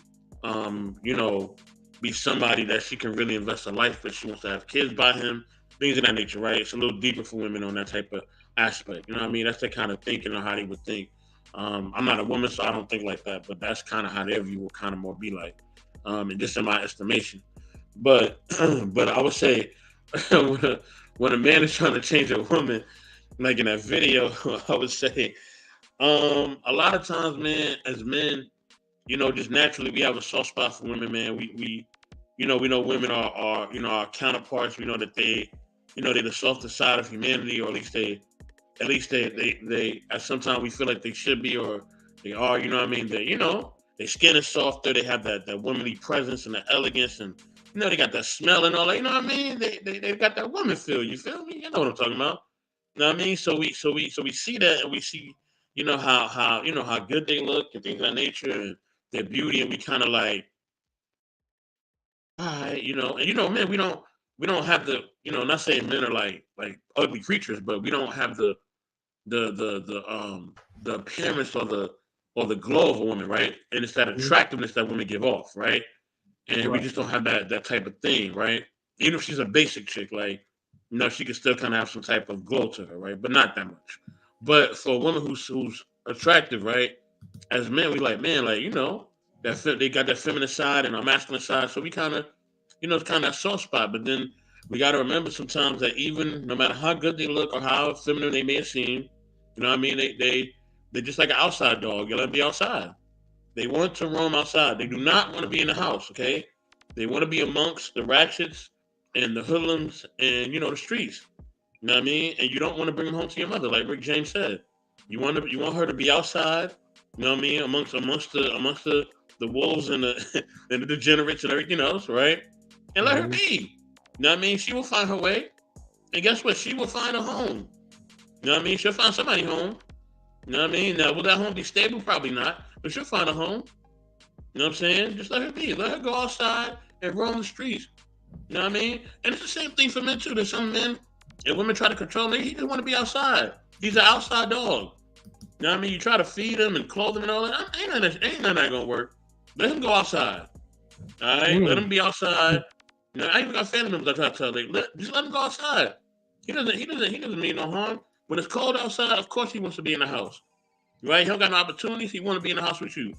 But as soon as it get hot, as soon as he get a little bit of money, he's going back outside. Like, I want you to know this. You know what I mean? Like, he's going outside. You know what I mean? So don't try to put a leash on him. Don't try to figure out where he's going. Don't ask him where he's going either. Because that's not going to work. You're just going to get frustrated. You know what I mean? Just let him go. And eventually, I don't know when, but eventually, maybe when it get cold again, he'll come back in the house. And that's all I got to say about that. Wait, What? She's all right. She's all She's right. all right. God damn, she's all right with me. Yeah. Super freak. Yeah. I mean, you don't bring home to your mother. Let her be outside. That's what she wants to do. She want to be outside. She asks for money. She don't want no business partnerships. She don't want to build no future. She probably has no future, right? Let her be. You know what I mean? She'll be okay, and hopefully she learns her lesson. That's all I gotta say. Thanks. what do you think right now, Sophisticated Jerk? Nah, he's spot on. Yeah, I was just cracking up. Yeah, no, he broke it down. Yeah, I think I don't know. I don't know because I don't know. I think because men, we go on this hero journey and we think our reward towards all the growth and change and our rewards is supposed to be her. Okay, keep going. That's our reward. Like I go on my hero journey and like I want this one. And I'm gonna make this one the wife. Cause I got the money, I got this, I got the house. Okay, I got the muscles. I finally got some height. Okay, let me ask you this question, right, gentlemen, right, and Sheree. Okay, we're starting to hear more on on the internet that men are saying that they're the prize. Do you guys agree? It could be a yes or no. No. Okay, don't explain it because this is it's a 2-part question. What about you, Sophisticated Jerk? Do you believe men are the true prize? I'll say yes. Yeah. Okay, I got 1 no from Stan, 1 yes from Sophisticated Jerk. Mr. Best, what about you?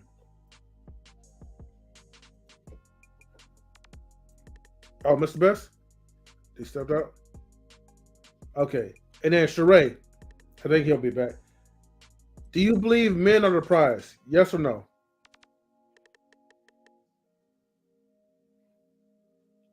Late to the fall, Sheree? Up you the tiebreaker, M3. Okay. Here's the thing, right? I'm not gonna like my answer too much, right? But I would normally just say like both are a prize to each other. So I cannot break the tie. But however, I will kind of dabble into my synopsis, right? Why I even brought that up. So of course, the internet manosphere guys are always going to tell you, or red pillars will say, we are the prize. Women are not the prize. We are the prize because we work so hard. Starting to sound like mine. We work so hard for what we do. We build our assets up. We make sure we look good. This, and that. You women were born with value. So we are the true prize. Okay. Actually, this sounds more like a red pill thing. Red pills usually say this a lot. So, but here's the thing, right? Now, we could look at ourselves as we are the prize because we are putting like a lot of work into ourselves to build our value up. While a woman, all you have to do is just be pretty and then go on the internet, Instagram or OnlyFans, and you could build your net worth off like that. But however, whenever I'm hearing these red pill guys talking about they're the prize, I'm like, think to myself, look at all the things that you have to do, right? You're building your wealth, which that is a good thing. You're trying to build your career up. You're trying to get some muscles in. You got a long beard like Stan, like you're getting haircuts. You're doing all these things, right? You're working on your swag, charisma, all these things you're working on. You're not doing it for yourself. Sex sells. So late to a fallout.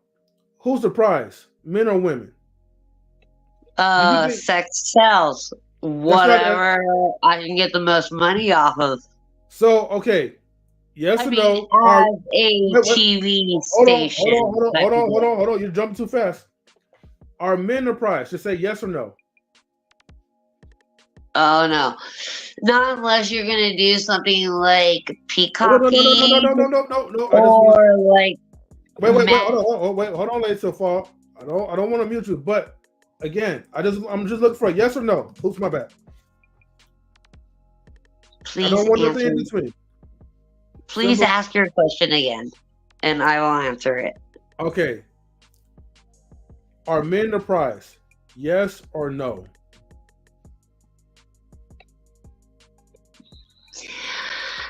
Well, Mr. Hubby is a prize, and he is a man.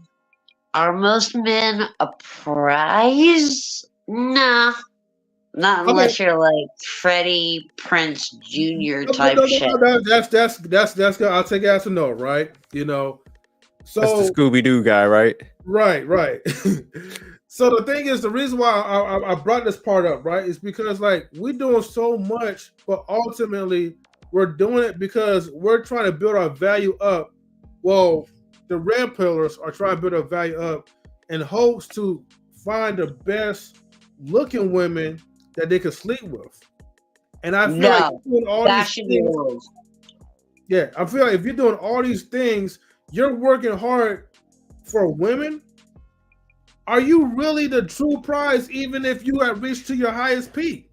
Because obviously, Yeah. by action, Yes. this woman must be the prize to you because you're doing all these things for her. You're not even doing this for yourself. Okay. You're not even doing this for other guys. You're doing all this because you're trying to get with more or sleep with more women. And I want That is people, rules. yeah, and I want people to understand that we put ourselves in a conundrum where we're setting ourselves up to damage our mental health. Because when we're listening to unsolicited advice and we're paying for it, we're trying to emulate to someone of higher status, greater physique, and we know we're not going to put the work in. Do you think we're going to really put the work in to go to the gym every day like they do? Do we even Okay. have the finances where we can trade? Hold on. Do we even have the finances where, or the YouTube capability skills where we could actually trade our time trade our time away for money? Are we making passive income that's residual where you could actually be remote, do whatever you need to do, enjoy your life? We're not on that type of level for most average people, but it's the average man that tunes into that type of garbage, right? And then it set themselves up for failure because you're always going to be skipping steps because people are trying to take shortcuts. Go ahead, later, Fall. Fair. That is very fair statements of when people want to go ahead and just like skip. Like, okay, again, I love Mr. Hubby like so much. We have been together for more than 15 years. Mm-hmm. I have a very pretty ring on my finger that he bought me.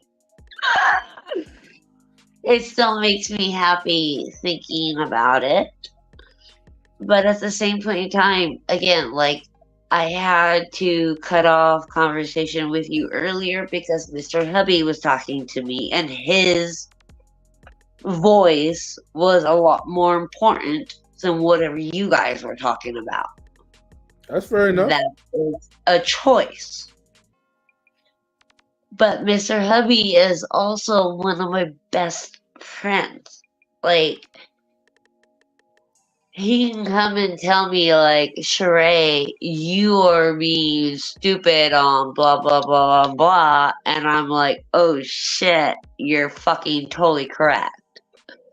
And there's other times when I can come to him and say, hey, you're kind of being a little bit of a meanie.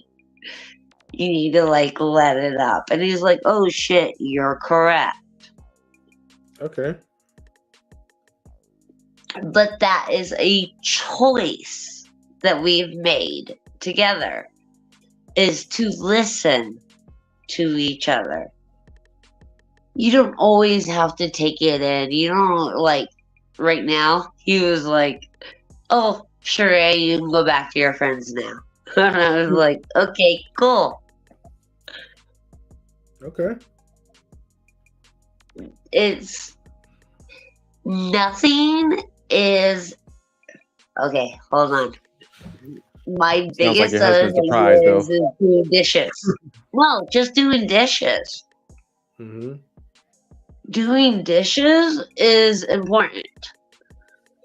I hate doing dishes, but I'll do dishes if I need to. He's taking it more upon himself to do a lot more dishes than me. And Okay. it's funny because sometimes he comes back and he pokes me in the forehead and he goes, "Hey, you didn't do dishes. I did." And I was like, "Aw, you bitch." Mm-hmm. But we laugh about it. We have a fun time about it because trust me, I'm going to end up with him whenever I pass away. I already know that. Okay. That's a strong belief, but I definitely respect that. But the whole thing is to be able to play back and forth. You have to be able to play with the person that you're with. It can't always be about money and about responsibilities. Sometimes you have to play with each other. I don't think that woman he was asking for in that video is gonna play. Now she gonna play him for some more money by beating his friends, but she ain't. You know, I agree with you, but like I don't think like this type of woman is gonna play. Like she just like, look, I need to get paid. I have a question. Gotcha. Mm-hmm. When all Hold on, these Stan. women get in the Stan, bag hold of, on. Hold on, Stan. Hold on. Let me answer the question. Because I want to answer the prize question real quick. Hold on. And then you can definitely get to your question. I think that everybody has value, so I think everybody's a prize. Do I think there's times you need to work on things in your life? Of course, right? So I think there's times you got to work You're on things in your life. I'm so Hold on, sorry. Shalay. But, Hold on. Hold on. but, KR, your Wait. microphone is crackling. That's Mr. Best, not mine, though. oh, can you hear But me? we know. No, you good, Mr. Best. Oh, okay. Okay, Yeah. okay. So I think everybody has value. So, Mm-hmm. we all have value. We all basically have meaning. So, of course, there are things where sometimes we have to work on our life. We have to get in a better position, whether it's career wise or whatever else, right? Or just our own mental health or emotional, spiritual health, whatever, right? We just got to work our life out. But I think everybody has value. And I also say that a big thing you want to do is that you want to be a part of a community that also values you and you value it. You know what I'm saying? So that's a big thing. Sometimes we put ourselves in communities or we put ourselves in spaces of people who don't value us. And when that happens, what I'm saying, we sometimes we get disappointed or we get hurt or we get upset. But we gotta understand that, hey, not everybody's going to value you. And and sometimes it's not meant to be. Some things are not meant to be. Some people are not meant to be around you.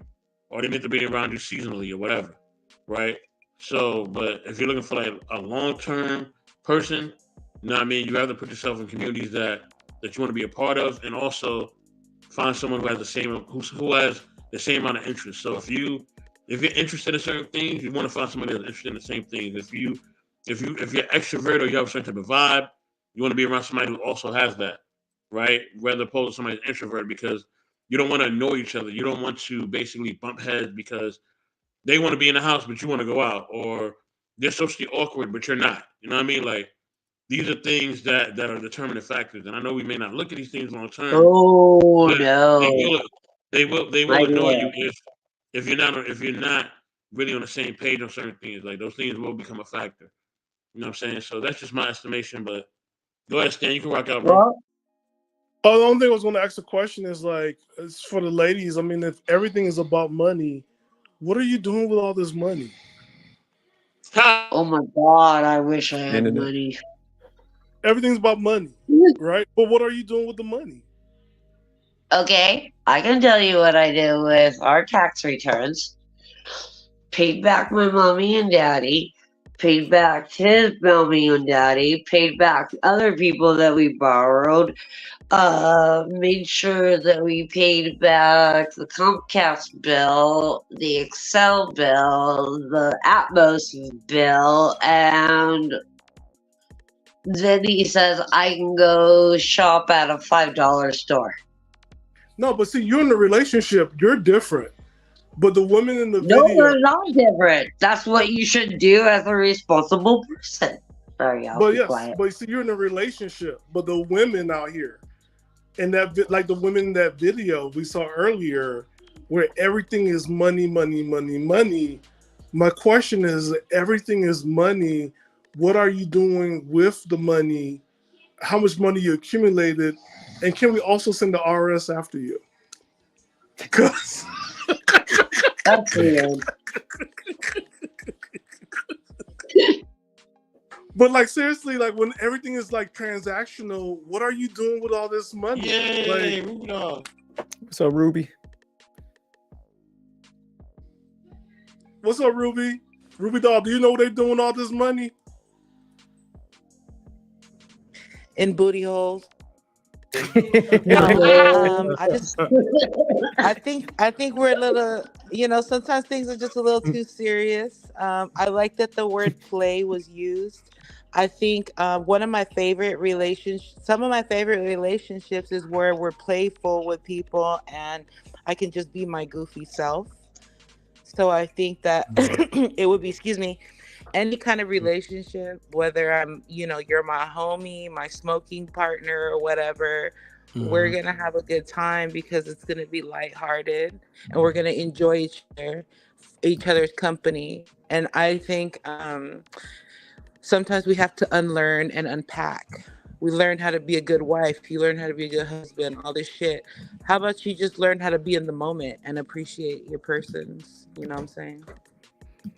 So how do we get away from the transactional aspect into the fun part? Like, how do we do that? Like, how do we stop all this transaction? I'm just kidding. That's a good question.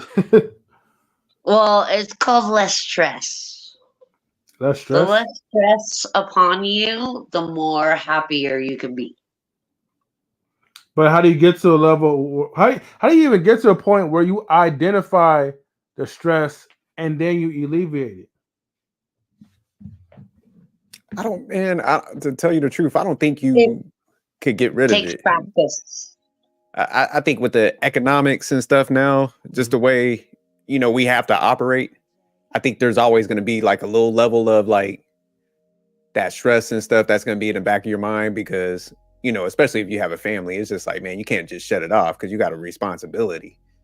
So I think it's going to be there, but I think you can't let it consume you to the degree where you're chasing luxury and stuff like that. So if you're worried about the necessities and you take care of that, I think you're going to be in a good place. But I think it's where people start crossing over, where it's just like, oh, I got to keep up with the Joneses. I got to have the flyers gear on. I got to do this. Keep up with the Joneses. What was that? No, nobody should try to keep up with the Joneses. Just keep up with your own stuff. Yeah, absolutely. You don't have to be, and again, I don't care that you got your couch from down the street because it said free. Okay. As long as it doesn't have bugs in it, I really don't give a shit. I don't care where the couch came from. I don't care where your dishes came from.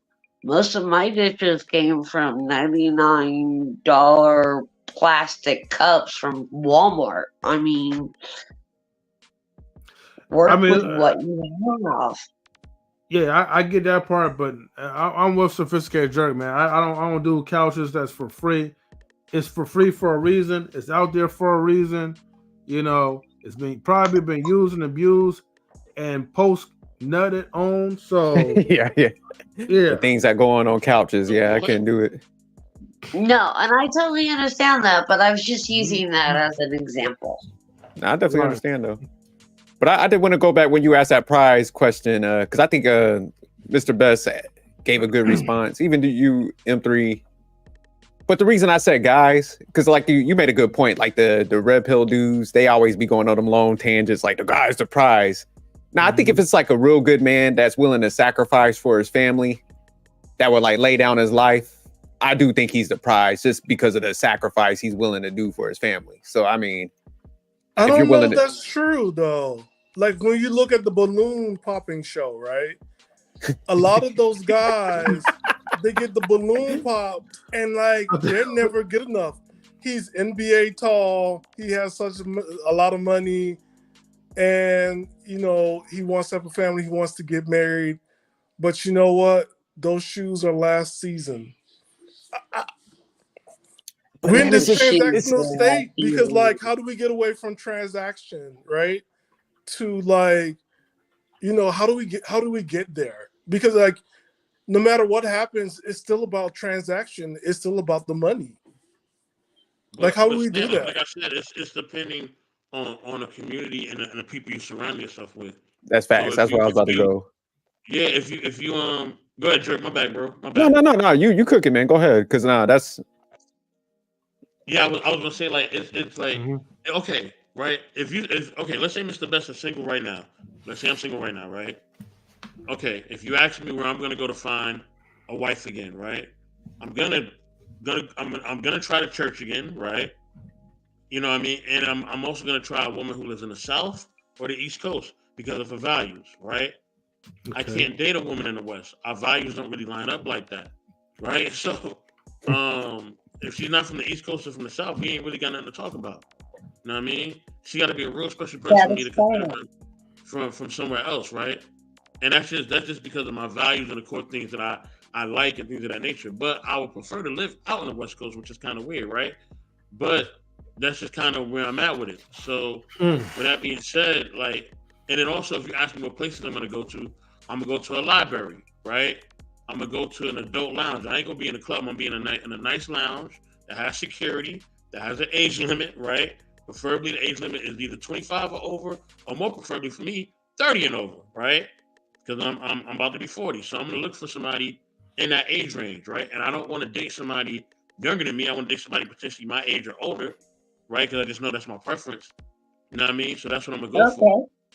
You know what I mean? So and then on top of that, I'm also gonna travel to places that, or I'm gonna be around places that I know, you know, where singles that match me are gonna be. So I'll be looking at different communities. I'll be looking at different events, whether it's like white parties or different engagement with professional singles, not just any woman. Like, so I don't want to be around just any woman. I don't want to meet a woman at Walmart. I don't want to meet her at anything like that. And if I do meet somebody there, it's only for one purpose only. Yeah, I kind of know what I'm talking about. But if I really want to meet somebody that's actually credible, I'm gonna put myself in spaces that are where I can find credible people. Will it be work? Yes, it will. It will be a lot of work. It's not gonna be easy. All right, it won't be easy, or it may be easier than I think. You know, I never know when I'm gonna find somebody, right? But I know the environment I'm gonna put myself in, and I know where I'm not gonna be. I'm not going to the club. I'm not going to Walmart.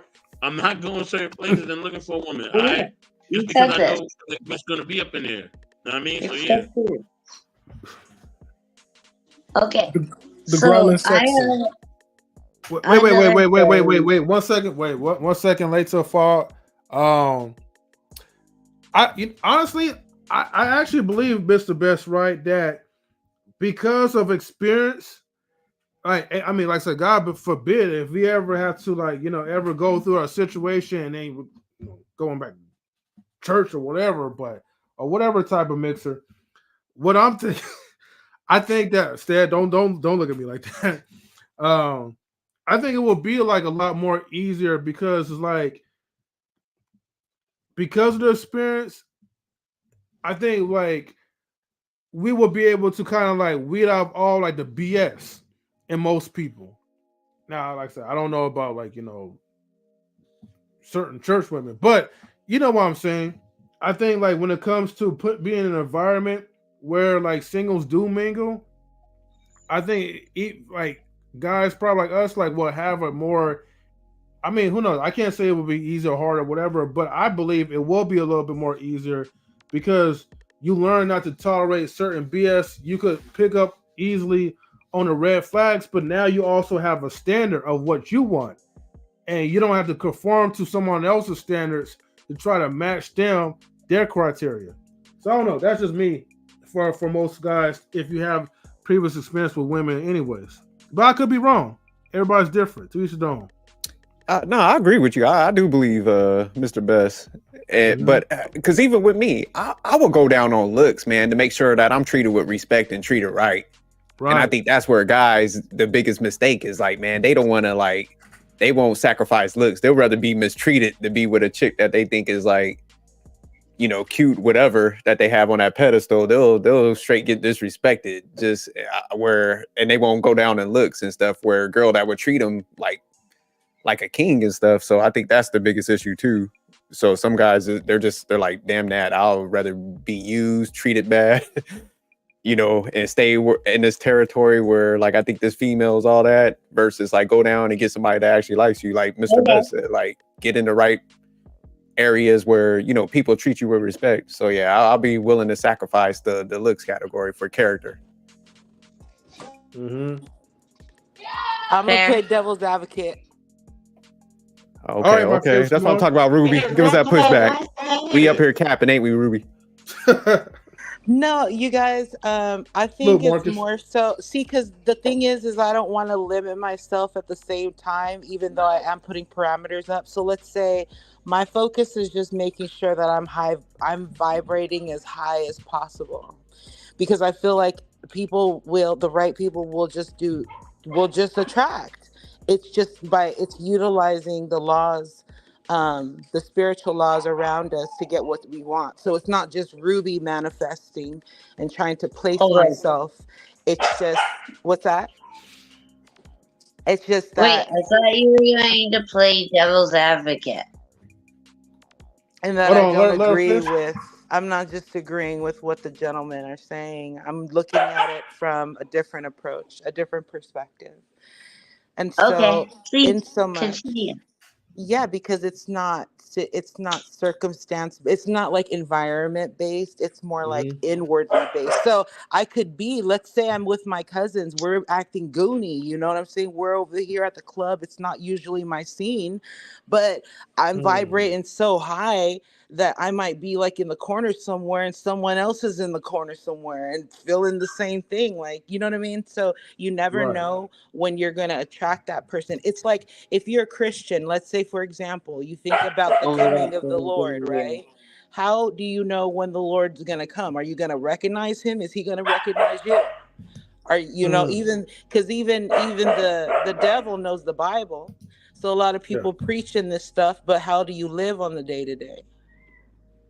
Damn, I was talking about that with a co-worker earlier today when we was talking about Revelations and all that end of time stuff or whatever. But I did want to say Ruby's full of shit though. Hey, then I like this. Let's not agree. And this is why. I feel what you're saying. Only females could say stuff like that.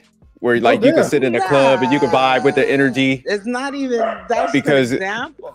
Guys are gonna come up and talk to y'all. See, we don't get that luxury. That's that what they call that pretty privilege and stuff. So that's what Ruby was displaying. She's like, I could just sit in the club and radiate my energy and manifest this. I could be at Bible study at my cousin's church, and someone else is visiting from Tallahassee. And as we flip to John 3rd, and he's gonna pull up and holler, right? You see what I'm saying? Hey, whatever it is, dude.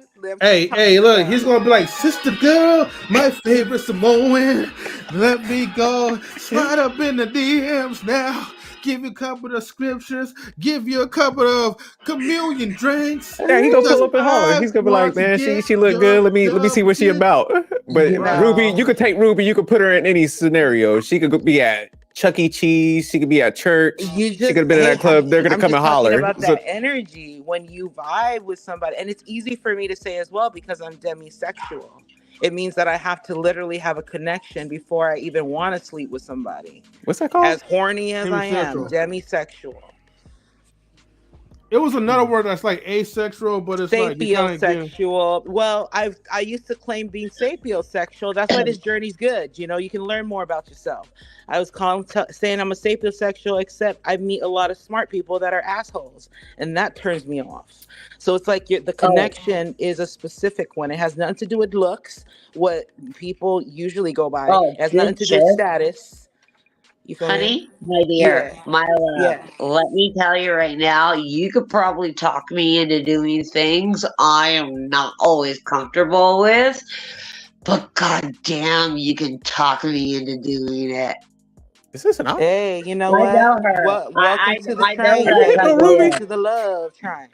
She could totally Feel talk that me into energy. doing things Feel I that don't power. Feel necessarily that want Shout out to to joy. do, Ruby. but I will be so thankful for it. That's right. No That's doubt, right. no doubt. Feel that. See? You're welcome. I know her. This is gonna be the 5th time that Uh, the views of this station, and it's not me, and it's not me. Ruby's got game, man. You know what, Ruby? I have no pushback. What up, Kai Your Storm? your What up? energy is on 10. Uh-huh. Thank you. But, People make you do things you don't even want to know about. I know that energy. That's You know right. that energy? You sense that And too? if you don't lie, baby. See? no, Ruby's right Every though. year she'll get things out of me I never even wanted to know.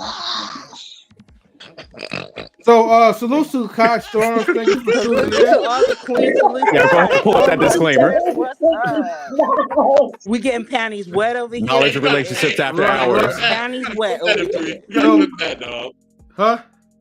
You said, oh yeah, Flip definitely. that. Flip that. By the way, Mr. Best, I forgot to tell you, if you want to clip something, press the B button, and then the marker will come up. I don't know. You should probably be able to see it. You and Sophisticated Jerk, right? But that leaves like a mark. So when you go back to edit from StreamYard, it lets you know exactly where that mark is. So, I see it. Oh, okay. Yeah. Can you press the mark too, Mr. Best? I just want to make sure. I never did this for. Yes, sir. Oh, you pressed it? Did you press B? Oh, damn! It never did. Hold on. Yeah, I did. Oh, You said Control B, right? no. Just press the B button. Oh, okay. I was trying to see if it will pop up or alert me that something's been marked, but I guess not. StreamYard, come on, man. You gotta get together though. But anyways, right? Please be advised that the opinions, panelists, guests, chat are. I mean, I don't give a damn, but I guess for YouTube or whatever, right? But if YouTube has a problem, then YouTube is I ain't gonna go there. But anyway, so not necessarily viewpoints of knowledge and relationships. And then please also be advised that what we also discuss is not political, clinical, financial, medical, nor legal advice. This is for information and intimate purposes, entertainment purposes only. So That's right. Get that disclaimer in. It's all good, brother. Of course, I gotta get it out, right? But I gotta get my We tongue stay out as well, compliant too. over here. Above all, this is business, baby. Right. Yeah, and I think what Mr. Best says, right? I'm gonna add on what, and this is also what Ruby mentioned too, right? I think for we need to bring back the grown and sexy crowd in events because nobody's actually meeting at these places. People still going to places where they're competing with 20-year-olds and this nightclub is not for you. It's just not for you. There's places for you to go to where you can meet somebody your own age group and probably start a nice, healthy relationship. Yeah, go to and we a need to library. make sure we have those places around. And you know what? For guys who wants to experience those type of vibrations, there's places like that you can go to. It's clothing optional, and that's all I'm going to say. Let me That sound like ageism, He's gonna though, put the man. links down there. Is that what you doing, Stan? Is this old people slander? You said what? Go to Olive Garden. Look what happened to Miami. Yeah, nobody should be coming to Miami for spring break now because everybody been going to Miami. They don't want none of us back over there. They don't want nobody back in Miami. I mean, we're too poor. And wait a minute, wait. There's all kinds of places. No, I was saying Miami is it's not for the poor. We're too poor to go to Miami. Let's just be honest with you. You gotta be like a multi-millionaire or billionaire in the United States to even like go out there. I mean, if your sole purpose is go out there and like meet chicks or whatever, or even just have like a good time, like dude, there was no good time in Miami. They were doing shootings and there's no good time in spring break in Miami for the past. So Stan, where should we go then? Mocha Fest. I'm not gonna say nothing. I'm not gonna say anything. Like, look, you gotta go to Muscle Beach. Whatever like that beach is at, where all the muscular people be working out. You on the LA? All the homeless people out there too. That is on the West Coast. That's in Miami. That big old. Oh, that's beach. the fake one. No, they don't want nobody to come to Florida. They don't want nobody to come to Florida anymore. They don't want anybody to come to Florida. It was like parking's $100 a day. You getting tickets. You getting told. They don't want you there. They don't want nobody there anymore. They don't care. Venice Beach. Are you talking about that? No, Miami has a Muscle Beach too. Oh, okay. Yeah, they got one, but they don't want nobody to come there anymore for spring break. I'd be They damn. turn that place up, don't they? Yeah, I mean, you can't even go to Atlanta no more either because it used to be Freaknik, but they banned, Man, nobody don't care about going to Atlanta anyway. I have a question for you, married people. Oh, I'm out.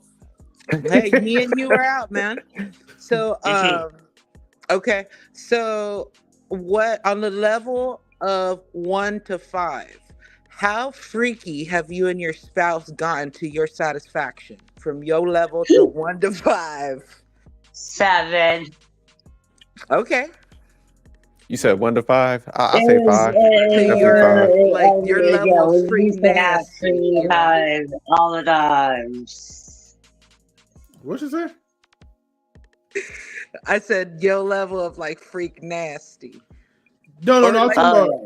Or let's just say, like, we're not even going to put the pressure on that, right? Let's just say in all your relationships, do you feel like from 1 to 5, who being the highest?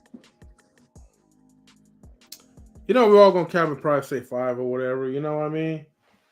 I already did 7. Hey, I've done some things that the angels have threw dollars at. Hey, there you go. And all of that is relative because what could be dark and spicy for Stanley could be something else for sophisticated jerk. You know what I mean? It's not dark and look. It's just an example. It was consensual. It was explorative.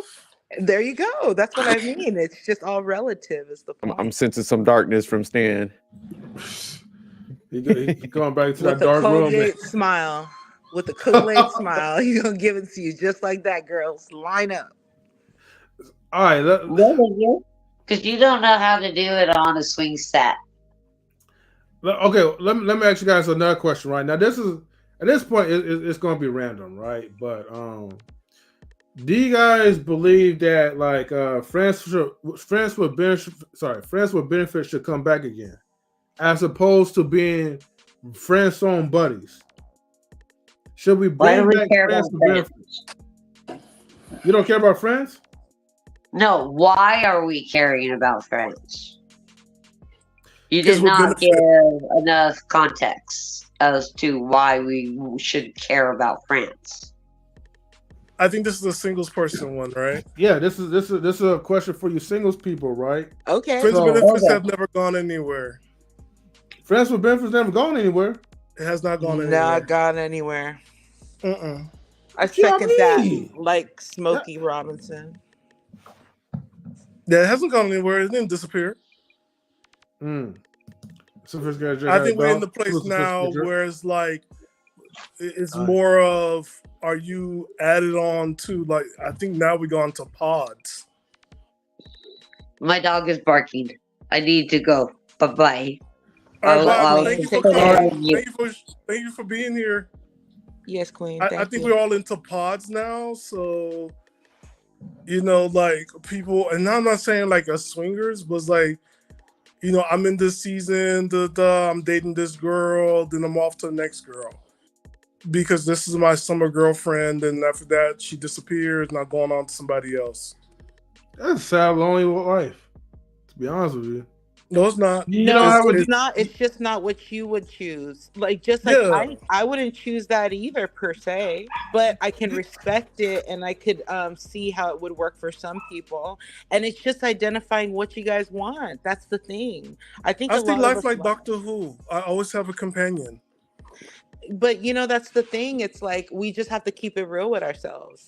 I don't think everybody does, or at least everybody that I know in, like, let's say in my hometown that I think we do a really good job of either lying to ourselves or just believing the lie that we told ourselves and carrying it on when it comes to what we really want.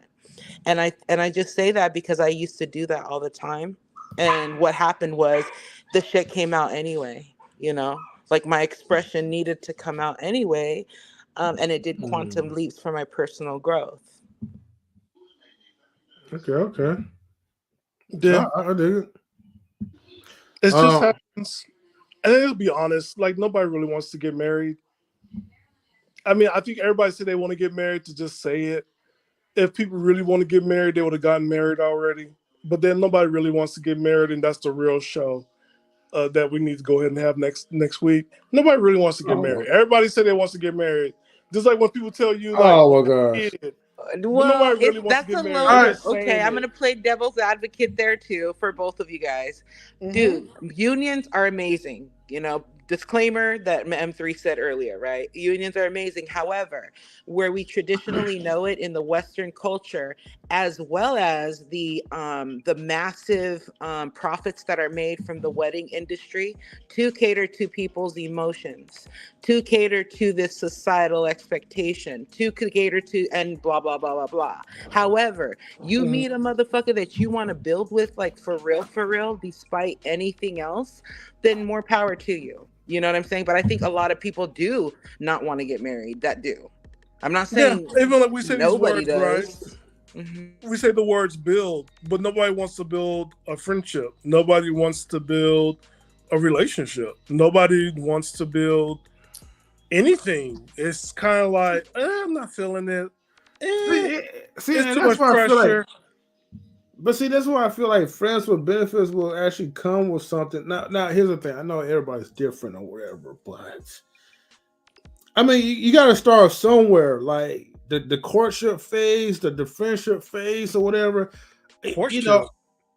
What's that? Well, what basically, the courtship is basically like you're getting to know the person. You're not even in that relationship. You're not even friends with that person yet, but you're just trying to kind of like, nitpick, build, kind of feel your way in and see if that person works, even like that type of friendship. It's basically my enemy trying to get to know me and throw it in my face later. See. Oh, so cynical. Push it. Why you gotta push it like that? You don't even allow that woman to get into the friend base, man. See, that's what I'm telling you. Friends with benefits. In my culture, we have this saying. They're not frenemies. Right? In my culture, we have this saying: your biggest enemy is the one that you got married to. What the hell? I never heard that. I'm from the islands. That's what they say. They're white. Okay, they're well, white. can you So pull many from people more are of a married there. If that's the case.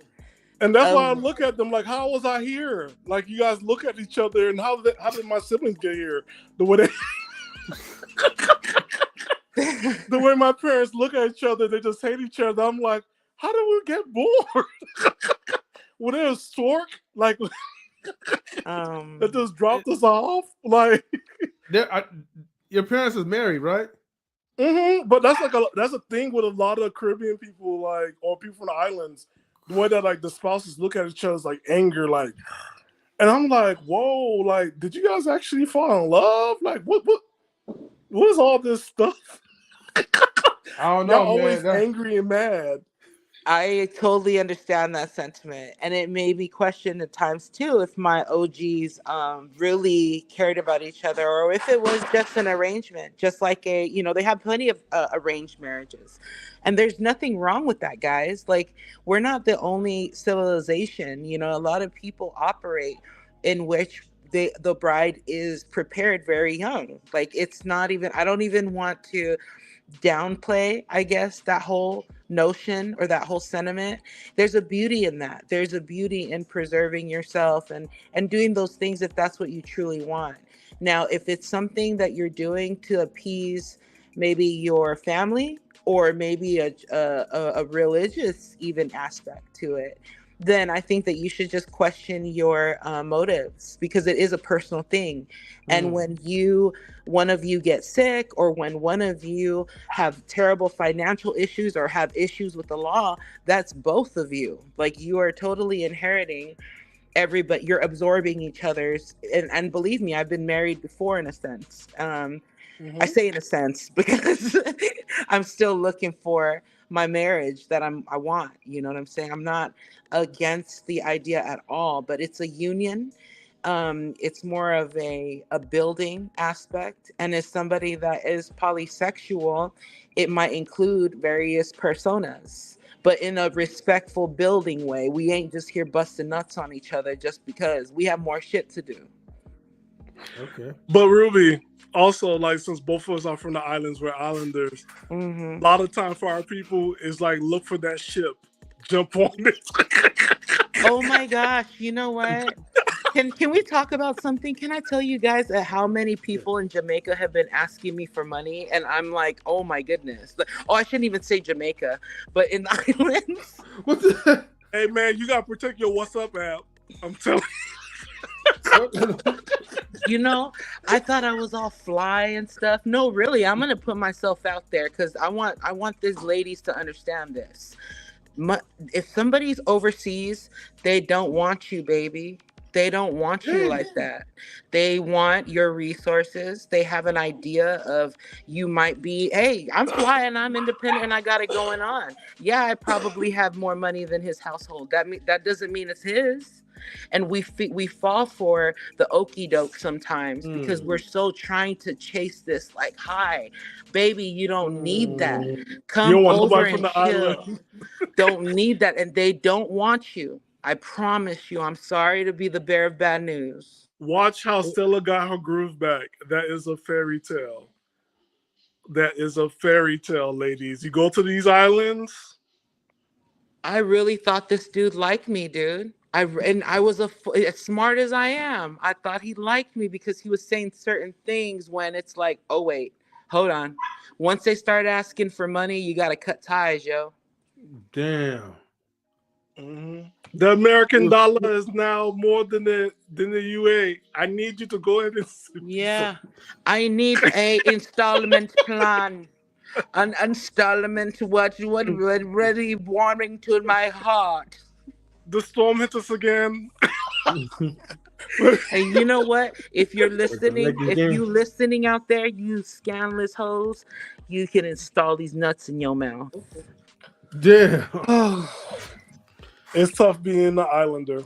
See, this is why Ruby's my favorite Samoan. I love her, man. Ruby gotta tell me it's tough being from the islands. It's tough already, like in Black America. Oh man, look, one of my friends sent me something that triggered me. We have something called porridge, right? Or labudi. It's something. Labudi. But what they use like plantains, right?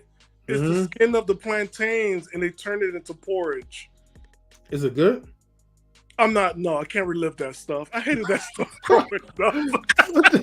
It's up there with that rice, what's that stuff you guys like to eat? Cream of wheat. It's up there with cream of wheat. I love cream of wheat. Oh man. Yeah, that's delicious. Like that. It's sustenance. You just have to dress it up a little bit. And that's what they did with that other stuff with the plantains. But you know what? Plantains are spinach, but not the skin. I can't do the skin of plantains. Like, no, get rid of that. Yeah, but if it's much like cream of wheat, just add it's some up there. to it. You probably love it, but I don't like porridge. I don't do cream of wheat. I used to be angry with that stuff. And then, and the coconut porridge, I'll be like, what is this? Coconut porridge? That sounds good. Can we eat American food? Hey, well, Stan, if you don't want to eat those type of foods, make sure you stay away from prison. It's gourmet now. That kind of shit is gourmet. Plantains and that coconut. That's Sister J right there. What's up, Sister J? No, ambrosia. Ambrosia, I do miss ambrosia. I don't even know what that even tastes like. So ambrosia is like has coconut. It's like the island's version of fruit salad. Trifle or like some kind of Jello salad. Like, it's like a fruit salad thing, Oh right? no, I hate fruit salads. No, but like it's an island thing. Like it's just like it has the coconut and it has all the different fruits from different seasons. But it's like it's so good. I do miss ambrosia. I miss ambrosia a lot. But there's other stuff from the island. I'm glad to talk to other islanders because some people don't get it. It's like, oh, you guys so different, but we know there's certain foods that because we're from the islands, we all eat. You know, which islands are you from? Yeah. Huh? Which islands are you from? So my parents is from the Cuba, Haitian, and Dominican islands. Okay, Poppy. All right, Poppy. You speak Spanish too? And it's crazy, like our Creole dialect is the same from Fiji Islands. The French. Come on now. So yeah. Our ancestors, hey, you saw the post today, you know, we honor our ancestors. And I just I really like your demeanor and I like your honesty. You guys actually are really good upstanding citizens. Let's just say that. I'm sorry that we missed the anyone from the islands because it's so village based, it's so intimate. It's such a good, you know what I mean? I love people from the islands. Right.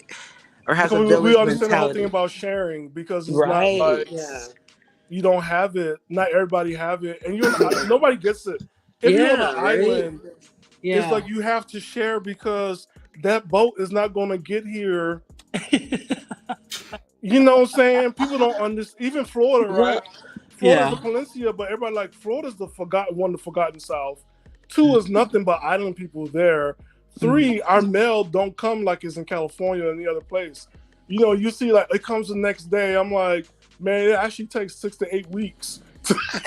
Wow. Well, okay. I would never order anything from Amazon over there. Anything else from the island, anything else in Florida, I wouldn't trust it because it's like I gotta go buy it to find it, and that's it.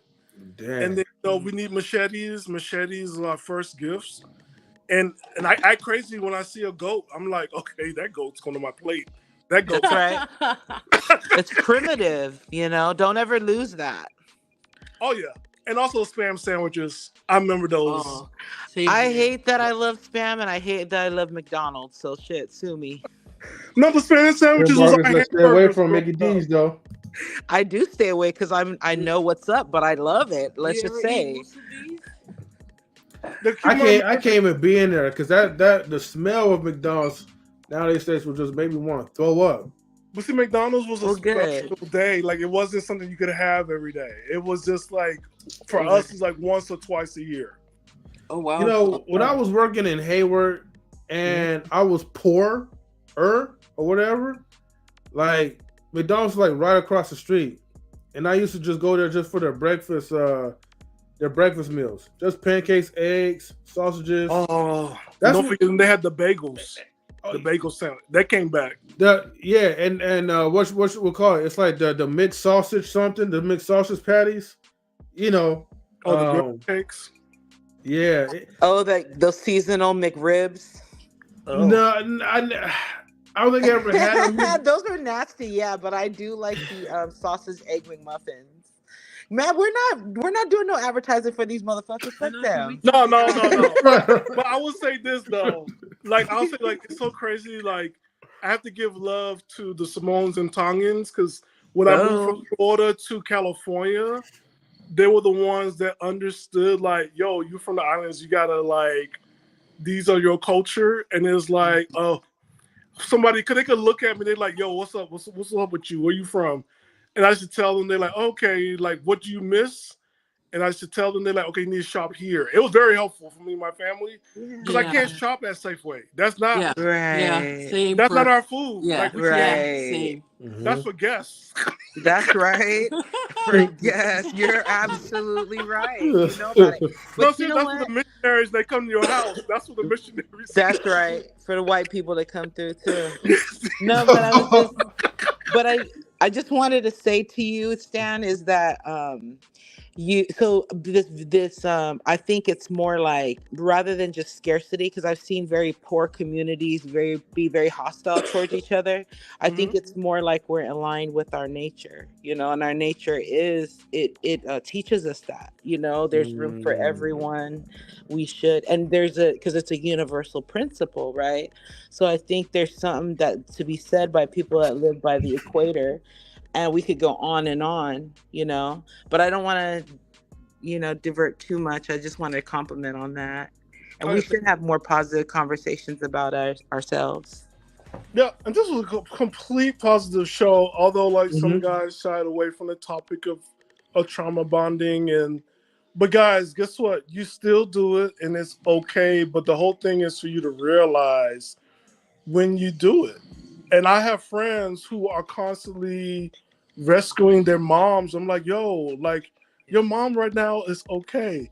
She don't need you to bring another version of her into this house. That's why she'll get along with your girlfriend. Nah, on some real. Real. Hey, but we still love you, man. We still love you, but moms is like, I'm seeing myself in the past. Why here? Mama's been through enough, y'all. And I come to the realization why like mother-in-laws don't like daughter-in-laws is because she knows what she's gonna put her son through. And the healthy accent, right? That's part of it for sure. But when you bring a lookalike of your mom in, and the same thing where she was when you was a child, I'm seeing it with my friends. Like, I don't know why she don't like her. I remember my mom used to do it too. I'm like, I think your mom is having some major flashbacks. Yes, she don't want to see. Maybe she wants to see it in her granddaughter, but she don't want to see it in her daughter-in-law. Especially the unrefined version. Yeah. Because she might have an inkling on what that's like. Yes. And a lot of my friends are going through it now, and they're like, my mom hates this girl. I'm like, dude, I think you really gotta like maybe take some space and talk to your mom, because I think there's something more to it right now that's going on, because you're actually dating a woman that reminds you of your mother and you're not getting it. You're not getting it. Or some of us date women that remind us of our school teachers, and that one I'm like, oh. That's kind of hot though. I like that more than the mom. But a lot of us, we sit down for night and date the white woman that was a missionary from the Mormon church, and we ain't gonna go there. I'll leave it alone. I'm gonna leave it alone. Wait, is she? You know they're the freakiest ones, Stan.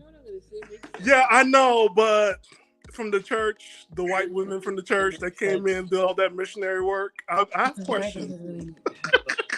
I thought they do good work in Haiti and Florida.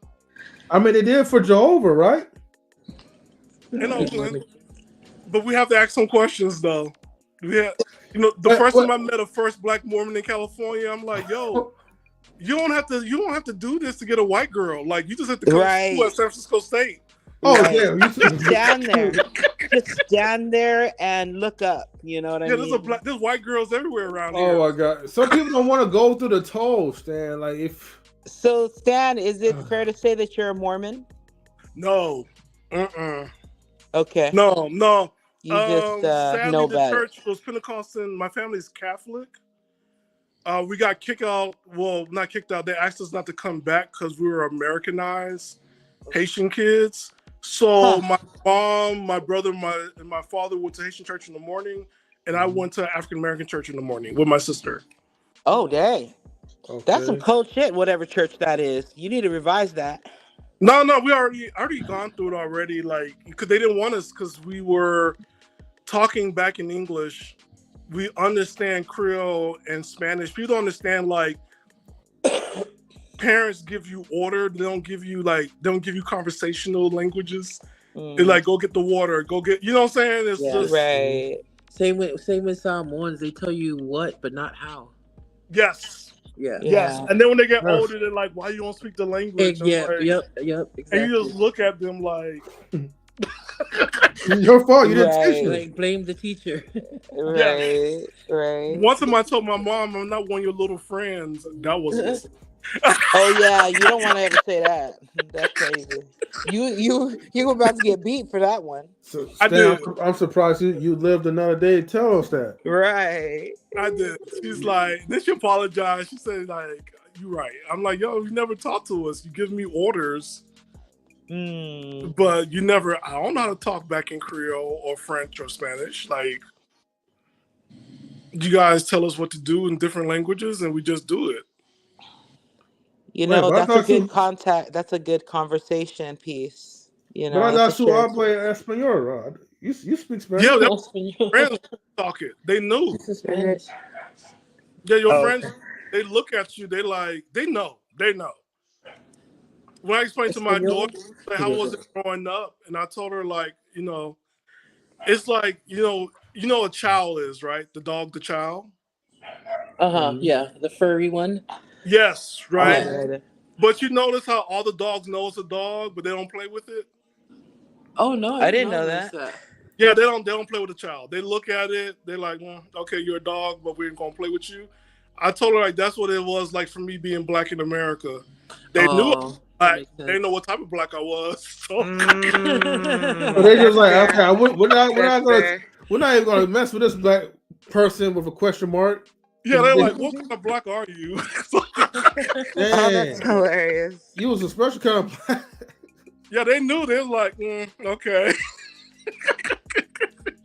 And that was it. I told her that's what it was meant for me growing up. I was like a child, and that was it until I went to a Little Haiti High, and that's what they called it. It was all Haitian kids in there, Spanish kids, and I was, they taught me how to speak Creole and Spanish. Wow. That's what's up. I got called the tropical black before. Tropical black. That's Sister Yeah. J right there. Yeah.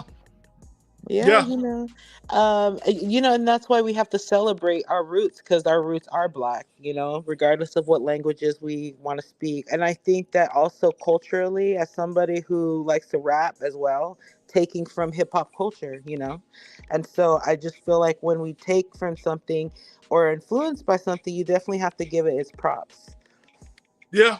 I don't know, like a lot of people don't know, like when we talk about islands, there's a close connection with Polynesian island and Caribbean islands because there weren't so many books of black people in the islands. So I remember growing up, that's how my mom showed me real islander books, but they were from the Pacific coast. So there were darker skinned Samoans and Hawaiian. Right. Yeah. Right. But this book she grew up with, and they didn't show those books of Haiti, Jamaica, and everything else because people don't understand, like, you're dealing with, when we say colonialism, it's a little bit different from what the not Pink Panther, but Black Panther says, the movie. It's there's only white people in those books of Haiti, only white people in those books of Jamaica. So you didn't see a history of black people. So you have to go and find another book that show what islands look like with black people in it.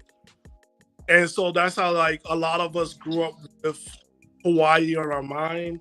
And also you'll see the music, Jamaican music. Yeah. Go back and forth. So, and it was like, I remember this one guy, I think it's Baby Huey or something like that. On my Facebook page, there's a picture of me with an afro. And I think he's Tongan or Hawaiian. Huey. He has a big afro, heavy set guy. I'll never forget him. Cause we had the record and they're like, yo, that's your uncle. But it was so like, Hey, Stan, I got it. Kid, and I needed like who looks like me, right? But it was like to see, because and Haitian kids are really small and skinny. I was like a freaking ogre, so I was nice. Nah, you're just a big islander like us. That's it. But but like growing up, they're like, "What is this kid? Like, what is?" Hey, but shout out to the Islanders, man, because you guys have like the biggest heart. Real quick though, I do have to go, so yes, I'm going to end the live stream. We've been talking more beyond Close our to 3 usual hours, hours, man. but it was good. Because we're better than TV. Of Bam, course. bam. Because of you guys, I don't watch TV like that. Oh, me neither. Yeah. Fuck Yeah, it. but Peace you ought to out, be y'all. Much Univision love. I and just about to be stream the movies off of the internet. And Lady J wants to say goodbye as well. Good night, guys. Good Lady night, J. Lady J. Good night. Thank you Good night. for tuning in.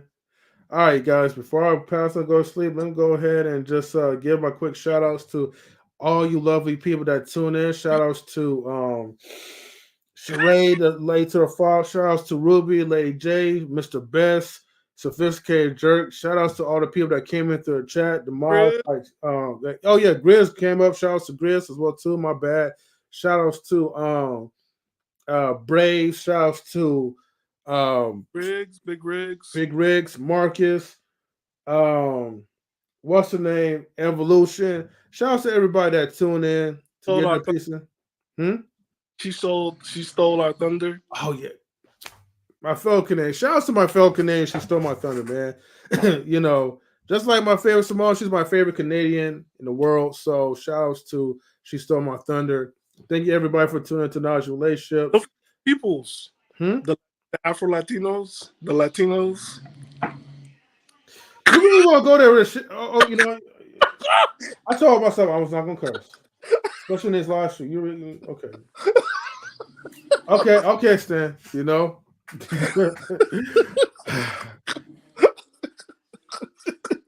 You know, hey, next thing you know, you're gonna be on stage with that belt buckle and just like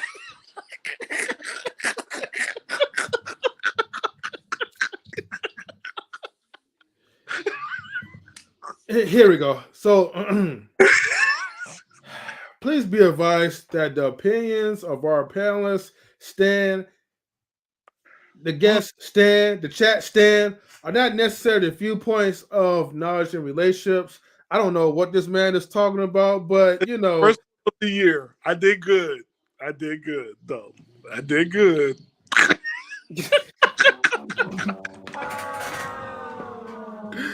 I'm gonna keep that in there for a minute. But thank you everybody for tuning in to Knowledge and Relationships. Can you spare the change from your host M3 and Stan Joseph Lee? You know what I mean? So again, tune in next time for like our next top. What's the next topic gonna be, Stan?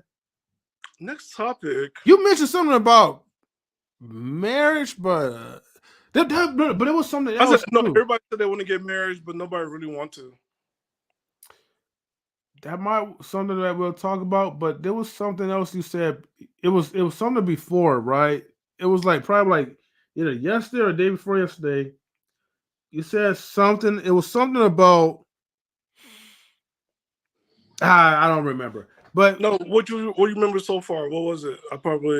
I think it was like a group, it was something. I don't think it was about black women, but it was something that involved when I might be getting mixed up, but I think it has something to do with like when we was talking about Latinas love black men, but it was something about how the behavior part.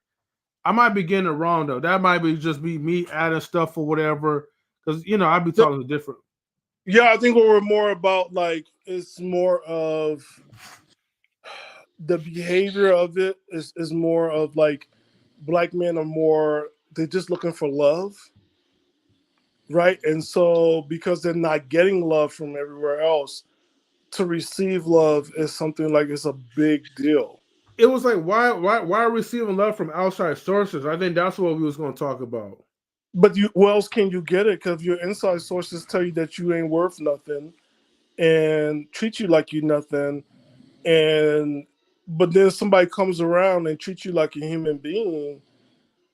I don't know what to tell you. It's See, and that's hard because that also triggers like it plays with the psyche because you got people like Dr. Umar Johnson that will definitely shame you for not being connected Umar with like.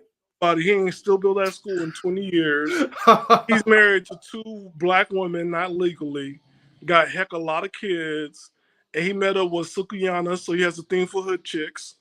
Oh damn! What he likes, and he's trying to go after Kobe Bryant's wife for the money. That's not your money, sir. Wait, he tried to go after Kobe. Allegedly, he tried to go after Kobe Bryant's wife. Yes, like the money not going back to community. Kobe worked for that money. That's Kobe's wife. Leave the money alone. That's not your money. But she's not black though. I don't care what she is. That is her money. No. The reason why I'm putting it out there, right? Because he's always talking about, like I said, allegedly, if it's true, he's always talking about how blacks need to pretty much like unify within their own race, need to procreate within amongst their own community, and they're sellouts if they're going after any other community outside of being black. Nah, nobody here is pure black. We're a product of that last month. Yeah, I know. I ain't pure black at all. So nobody here is pure black. We're a product of that. Number two, when somebody passes away, it's not for you to sit down and decide the money needs to come to you and help you out with your causes. Stop being like the church, allegedly. It's not your money. Work for God. Let God pay you. Or maybe you need to work. Like, go ahead and read 1 Timothy and 2 Timothy and 1 and 2 Corinthians and get a job, Dr. Umar. These are not your money. People pass away to give to their loved ones. They're not thinking about you. Man. And with that being said, we are out, everybody. Thank you, Stan, so much. And look, hey, y'all. So everything is alleged. Allegedly. And make sure y'all get your minds right. Peace.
Knowledge and relationships